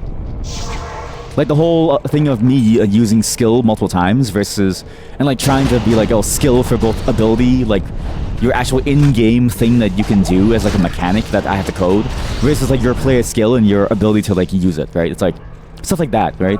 The semantics matter when you're discussing things like this because it's so important to get for clarity's sake. Yeah, it's hard to keep up with the conversation typing. That's fair, yeah, that's fair. You agree, but you had presumed you knew, was like trying to say you had no, I don't have, no, I'm not trying to presume that, I'm just saying like that's exactly what it sounds like. It's like it goes towards the conversation of semantics, right? It's like I know that's not what you mean, it's why I say like, but like it's just, like the phrasing of it could be very, very different, IRMO. It feels very thought policey or like word policey, but at the same time, it's like only within the context of like workshopping things. I feel like getting clarity on like terms is like the most important thing. Because when you're trying to workshop or like, you know, brainstorm with like someone, it's very important to get this like shared sense of context. Because then it's very easy to be like, oh, okay, like that's what you mean by idea, and this is what you actually mean. Okay, right? And so it's like, do you choose to use one term versus the other? But then it's like, okay, well, if we use idea to say like your idea of like a concept, like a full concept, what do we say for like a very simple idea? What's the word then? Is it an iota? Is it like a brain cell? I don't know. Like it's like hard, right? So it's like, yeah, very common in communicating. What does this word mean to you?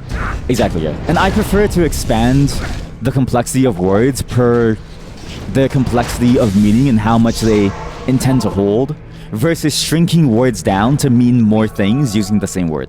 Because I think expanding towards complexity and having different words to mean different things based on the amount of complexity is more clear. Because then it's also very easy to sort of like understand like, you know, what is or like isn't.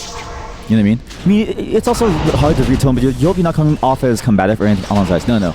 It's, well, I mean, I would argue effective communication is both aware of tone, so it's like you're aware that your tone could matter, but also tries its best to not use tone to communicate. Because tone is a very, very contextual and even like cultural thing. It's very hard to really understand tone depending on what you're talking to. Like, I've heard many of my friends who are German, who came from Germany over here, say that they really didn't understand why their tone was off-putting to like many people here, because like it's a very different style of like talking, right? And like even people from my you know, from like Asia, when they come over here, it's like they don't really understand why people talk in like a different tone, right? So I think it is important to like, you know, be aware of tone, but I don't care about the like tone, basically, is what I'm trying to say. I don't care about the tone that you use, I care more about the wording, right? Because again, tone is very difficult, but it's why I ignore tone always. I'm aware of it because I'm aware of like, oh, I won't say things a certain way that can be taken by and large by my audience in a particular fashion. It's why I don't hold you to that. I never hold chat to that, always, ever. Like, I will never hold chat to that unless it's like very obvious. Like, there are some people who are like very obvious, like come into chat and and they're like, "You're a shitbag," and it's like, okay, that's like weird. Like, just like stop that, right? But for stuff like this, it's like, no, like I don't care, because it's because my presumption is always that we're not from the same place, and so it's or that we don't have the same shared understanding, and so I only focus on the words, basically, always. Usually that's how I do it online anyways. It feels like the better way to do things, because then you really get down to the nitty-gritty of like what you're trying to like say, because it's like tone can always change based on your emotion. But even when you're mad and you say something, you know, in a very angry way, what are you really trying to like say with that statement, right? Is that really what you mean, or is it, you know, is it just the anger talking? Like stuff like that. Like tone is like a very, it's not the be all end all of communication, Irma. Yeah, when you communicate, that you should stay first by saying anything I say is ever meant in like ill will. Nah, there's no point. Well, maybe, I don't know. It's like hard. I've had that problem too of like, should I communicate that on like, you know, on like Twitch chats of like, do I mean this poorly? But it is hard.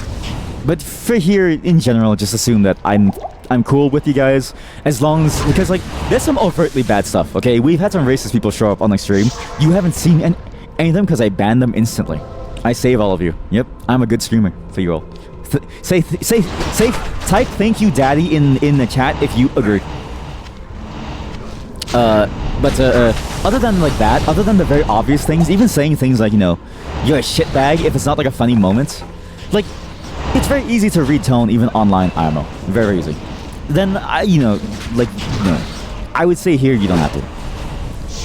But it is a struggle that I also have to deal with too, because like yeah, like how do you communicate that well beforehand to people who don't really know, right? Or just like or people that you meet for the first time, it's like hard. Yeah, because like, you know, yeah, because like sometimes people when they're upset or they're annoyed, they don't always state it. So as you say, but if you do, then like obviously, but it's like, you know what I mean. This stuff will come with like time. Thank you, Papa. You're a bag of pickles. Thank you. I do like pickles, actually. No joke. Holy shit. There was one time, my wife is here actually. She's like listening to the stream. She's been listening for the past like 3 hours. Cause she just woke up. But there was one time when we got like an entire like pickle jar in a whipped cream can. Holy shit. My wife is funny. She's actually very, very funny. So we have cravings for different things, right? I really crave cheese whiz. I love cheese whiz. I don't know why, but cheese whiz on a hot dog slaps. And I don't know if that's a very uniquely stall thing, like a hot dog stall thing. Because I've only seen it done at one single hot dog stand, and then the guy retired, and I was like, dude, why? But I love cheese whiz. My wife loves whipped cream and pickles. Okay, I bought so we went grocery shopping. And we bought a can of whipped cream, right? And you know, cause she liked whipped cream, and I was like, yeah, fine. You know what I mean? I don't know. It's like eating chocolate. Like it seems weird at like first to just eat whipped cream, but then if you think about it in the terms of like you just eat chocolate, and then it's like fine. Together? No, not together. No, not together. No, separately. Although whipped cream and French fries, my wife has convinced me is actually good. So, I do think there are some cases where whipped cream can be used on a typical savory fruit that actually tastes pretty decent. But so we get home, right? And the day passes. You know, it's just I don't know, like time passes. I don't know. It's like time passes. A day has passed. I open the fridge and I see the whipped cream and I shake it and I'm like, it's empty. I'm like, honey, did you finish the entire whipped cream? She's like, yeah. Like it's one day. It's been one day. But I've done the same thing with Pizza Pocket, so I can't complain. Like I've eaten an entire box of Pizza Pocket in a single day. I love Pizza Pockets. Wait, you've never had Cheese Whiz? Oh, you would love Cheese Whiz. Cheese Whiz is like really, really good. I think Cheese Whiz is it's not really good. Imagine fake tasting cheese that you just slather on as like a spread. It tastes very fake, but my god, is that tasty? Is that fakeness tasty? It's so tasty and fake. God, I love fake tasty food.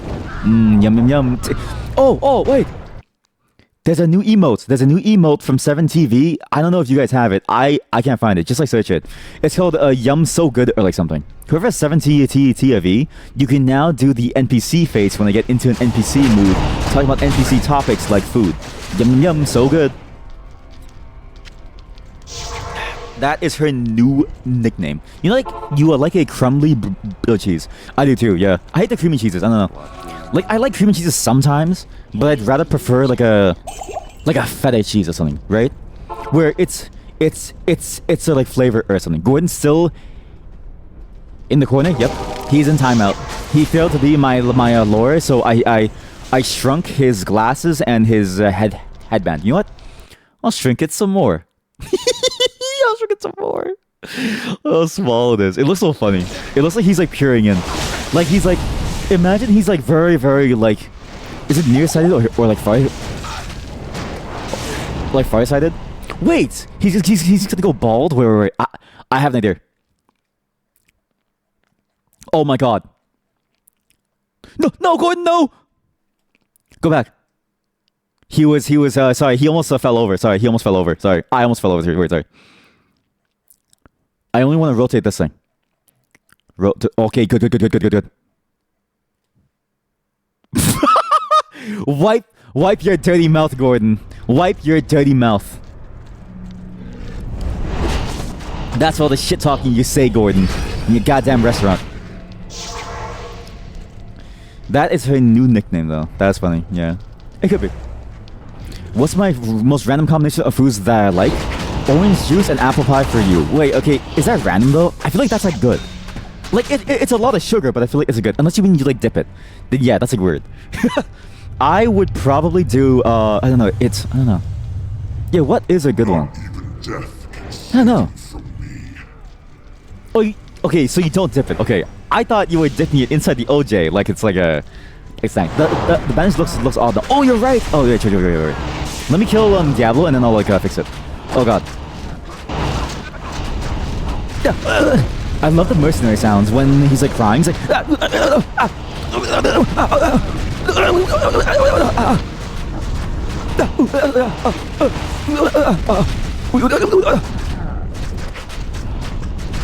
Because all these moves hit like very, very fast, and like there's no delay between voice lines. So all you hear is like. You need to voice a merc in game and do that. I've been saying that for so long. I would love to be like, you know, those like weird random voices. I would love to be the like I don't know, the like weird NPC voices. I would love to be like a monster being attacked. I would love to do the monster being attacked sound. I would love that. Ah! You know what I mean? It's weirdly how well you can do it. Listen, I've been practicing my whole life. Every time I get my ass beat, I just know I'm just kidding. Every time I get my ass beat, I just practice it. I say the line. I treat it as another recording session. It's the only way to stop myself from crying. The final cutscene. That sounded like a necromancer voice when he dies. It did. Ah! God, if I wasn't a programmer and I wasn't into streaming, I would probably be a voice actor. It's fun. It's very, very fun. That he was defeated. And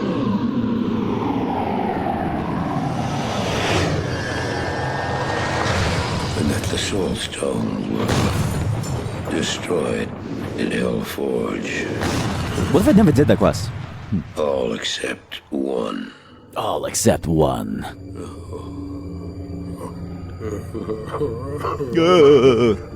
And for context, because I skipped the first cutscene, he believes that the man he's talking to is Tyrael, the angel. I couldn't do as you asked. I couldn't enter that gate. Forgive me. You're weak, Marius. Weak. I need a BRB after this really quick too, sorry, for 2 minutes. Marius, I might as well do it now, actually. give me the stone, and all is forgiven.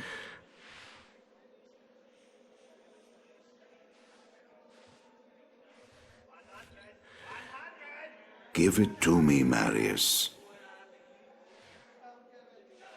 Take it. Take it, take it. I'm glad this is finally over, Tyrael. Look what the stone has done to me.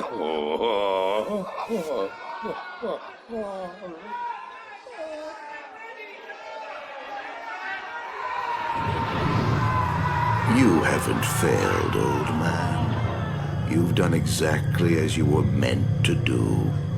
However, I am not the Archangel Tyrael. There. No. No, no, no, no. No. Oh, no, no. You've done well, You Nelius. shall have your reward. What have I done? Oh. See, this just... See, it's so... I don't know, like, when I saw it for the first time, I was like, holy shit. Like, it's not over yet. And, okay. For context, when this cutscene... This was the final cutscene that you got in the game, right? In the original game. So, and then the expansion pack came out later. I remember when my brother bought, had like both, but I found out that like this was the last thing they saw. You're about to see a huge jump in quality once we get to see the expansion pack one. This is the expansion pack cutscene. The entry to Lord of Destruction. This is the quality boost was insane compared to what we just saw. It's like an entirely different game.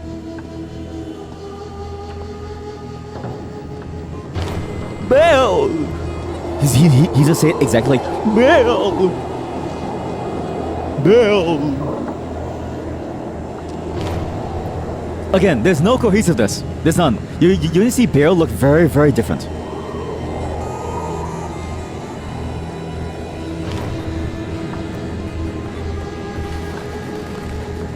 Wait. I feel like Gordon Ramsay needs to purse his lips and make raspberry noises. He should. He really should. Yeah, I should have that actually. You showed your one friend, and when you know what happens when your friend explodes in laughter. Wait, for what? What's that in context too? Sorry. I mean, is it because he's not in his demon form or though? That's true. Yeah, that is true. He could be in his like, in his demon form. Yeah. Exploded. No pun in attendant. Oh, like during this like scene? Yeah.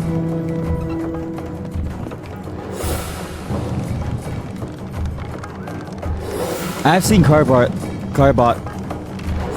animations too. I've seen the earlier ones for the StarCraft ones. They're very entertaining. And I don't remember what the sound effects sound like. If that's what that was in reference to. Bill. Why is his name not like Bill? Bill. Bill.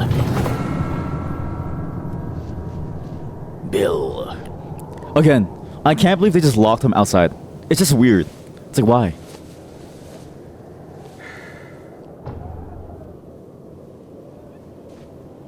Bail! Bill! The gates of Sescheron have stood for eons beyond remembrance. Bill! You shall not breach them now. Remove your foul demons from our lands. We stand on the side of light. You shall not be allowed to reach Mount Ariat. And that which you seek will not be yours.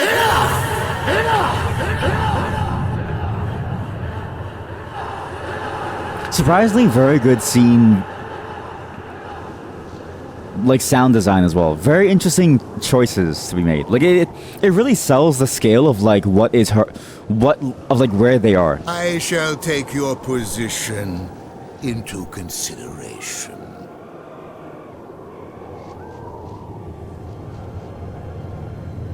Although his magic casting always looked like weird to me. Look, he's just kind of like doing it. He's like look at his fingers go. He's playing the skin flute. He's playing the skin flute.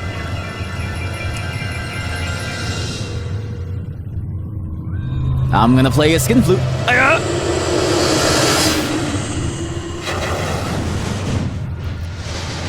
Bill!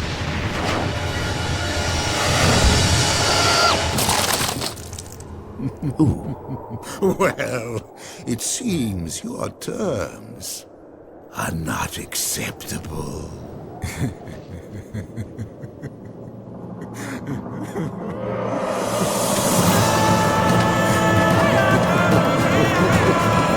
And then the invasion starts.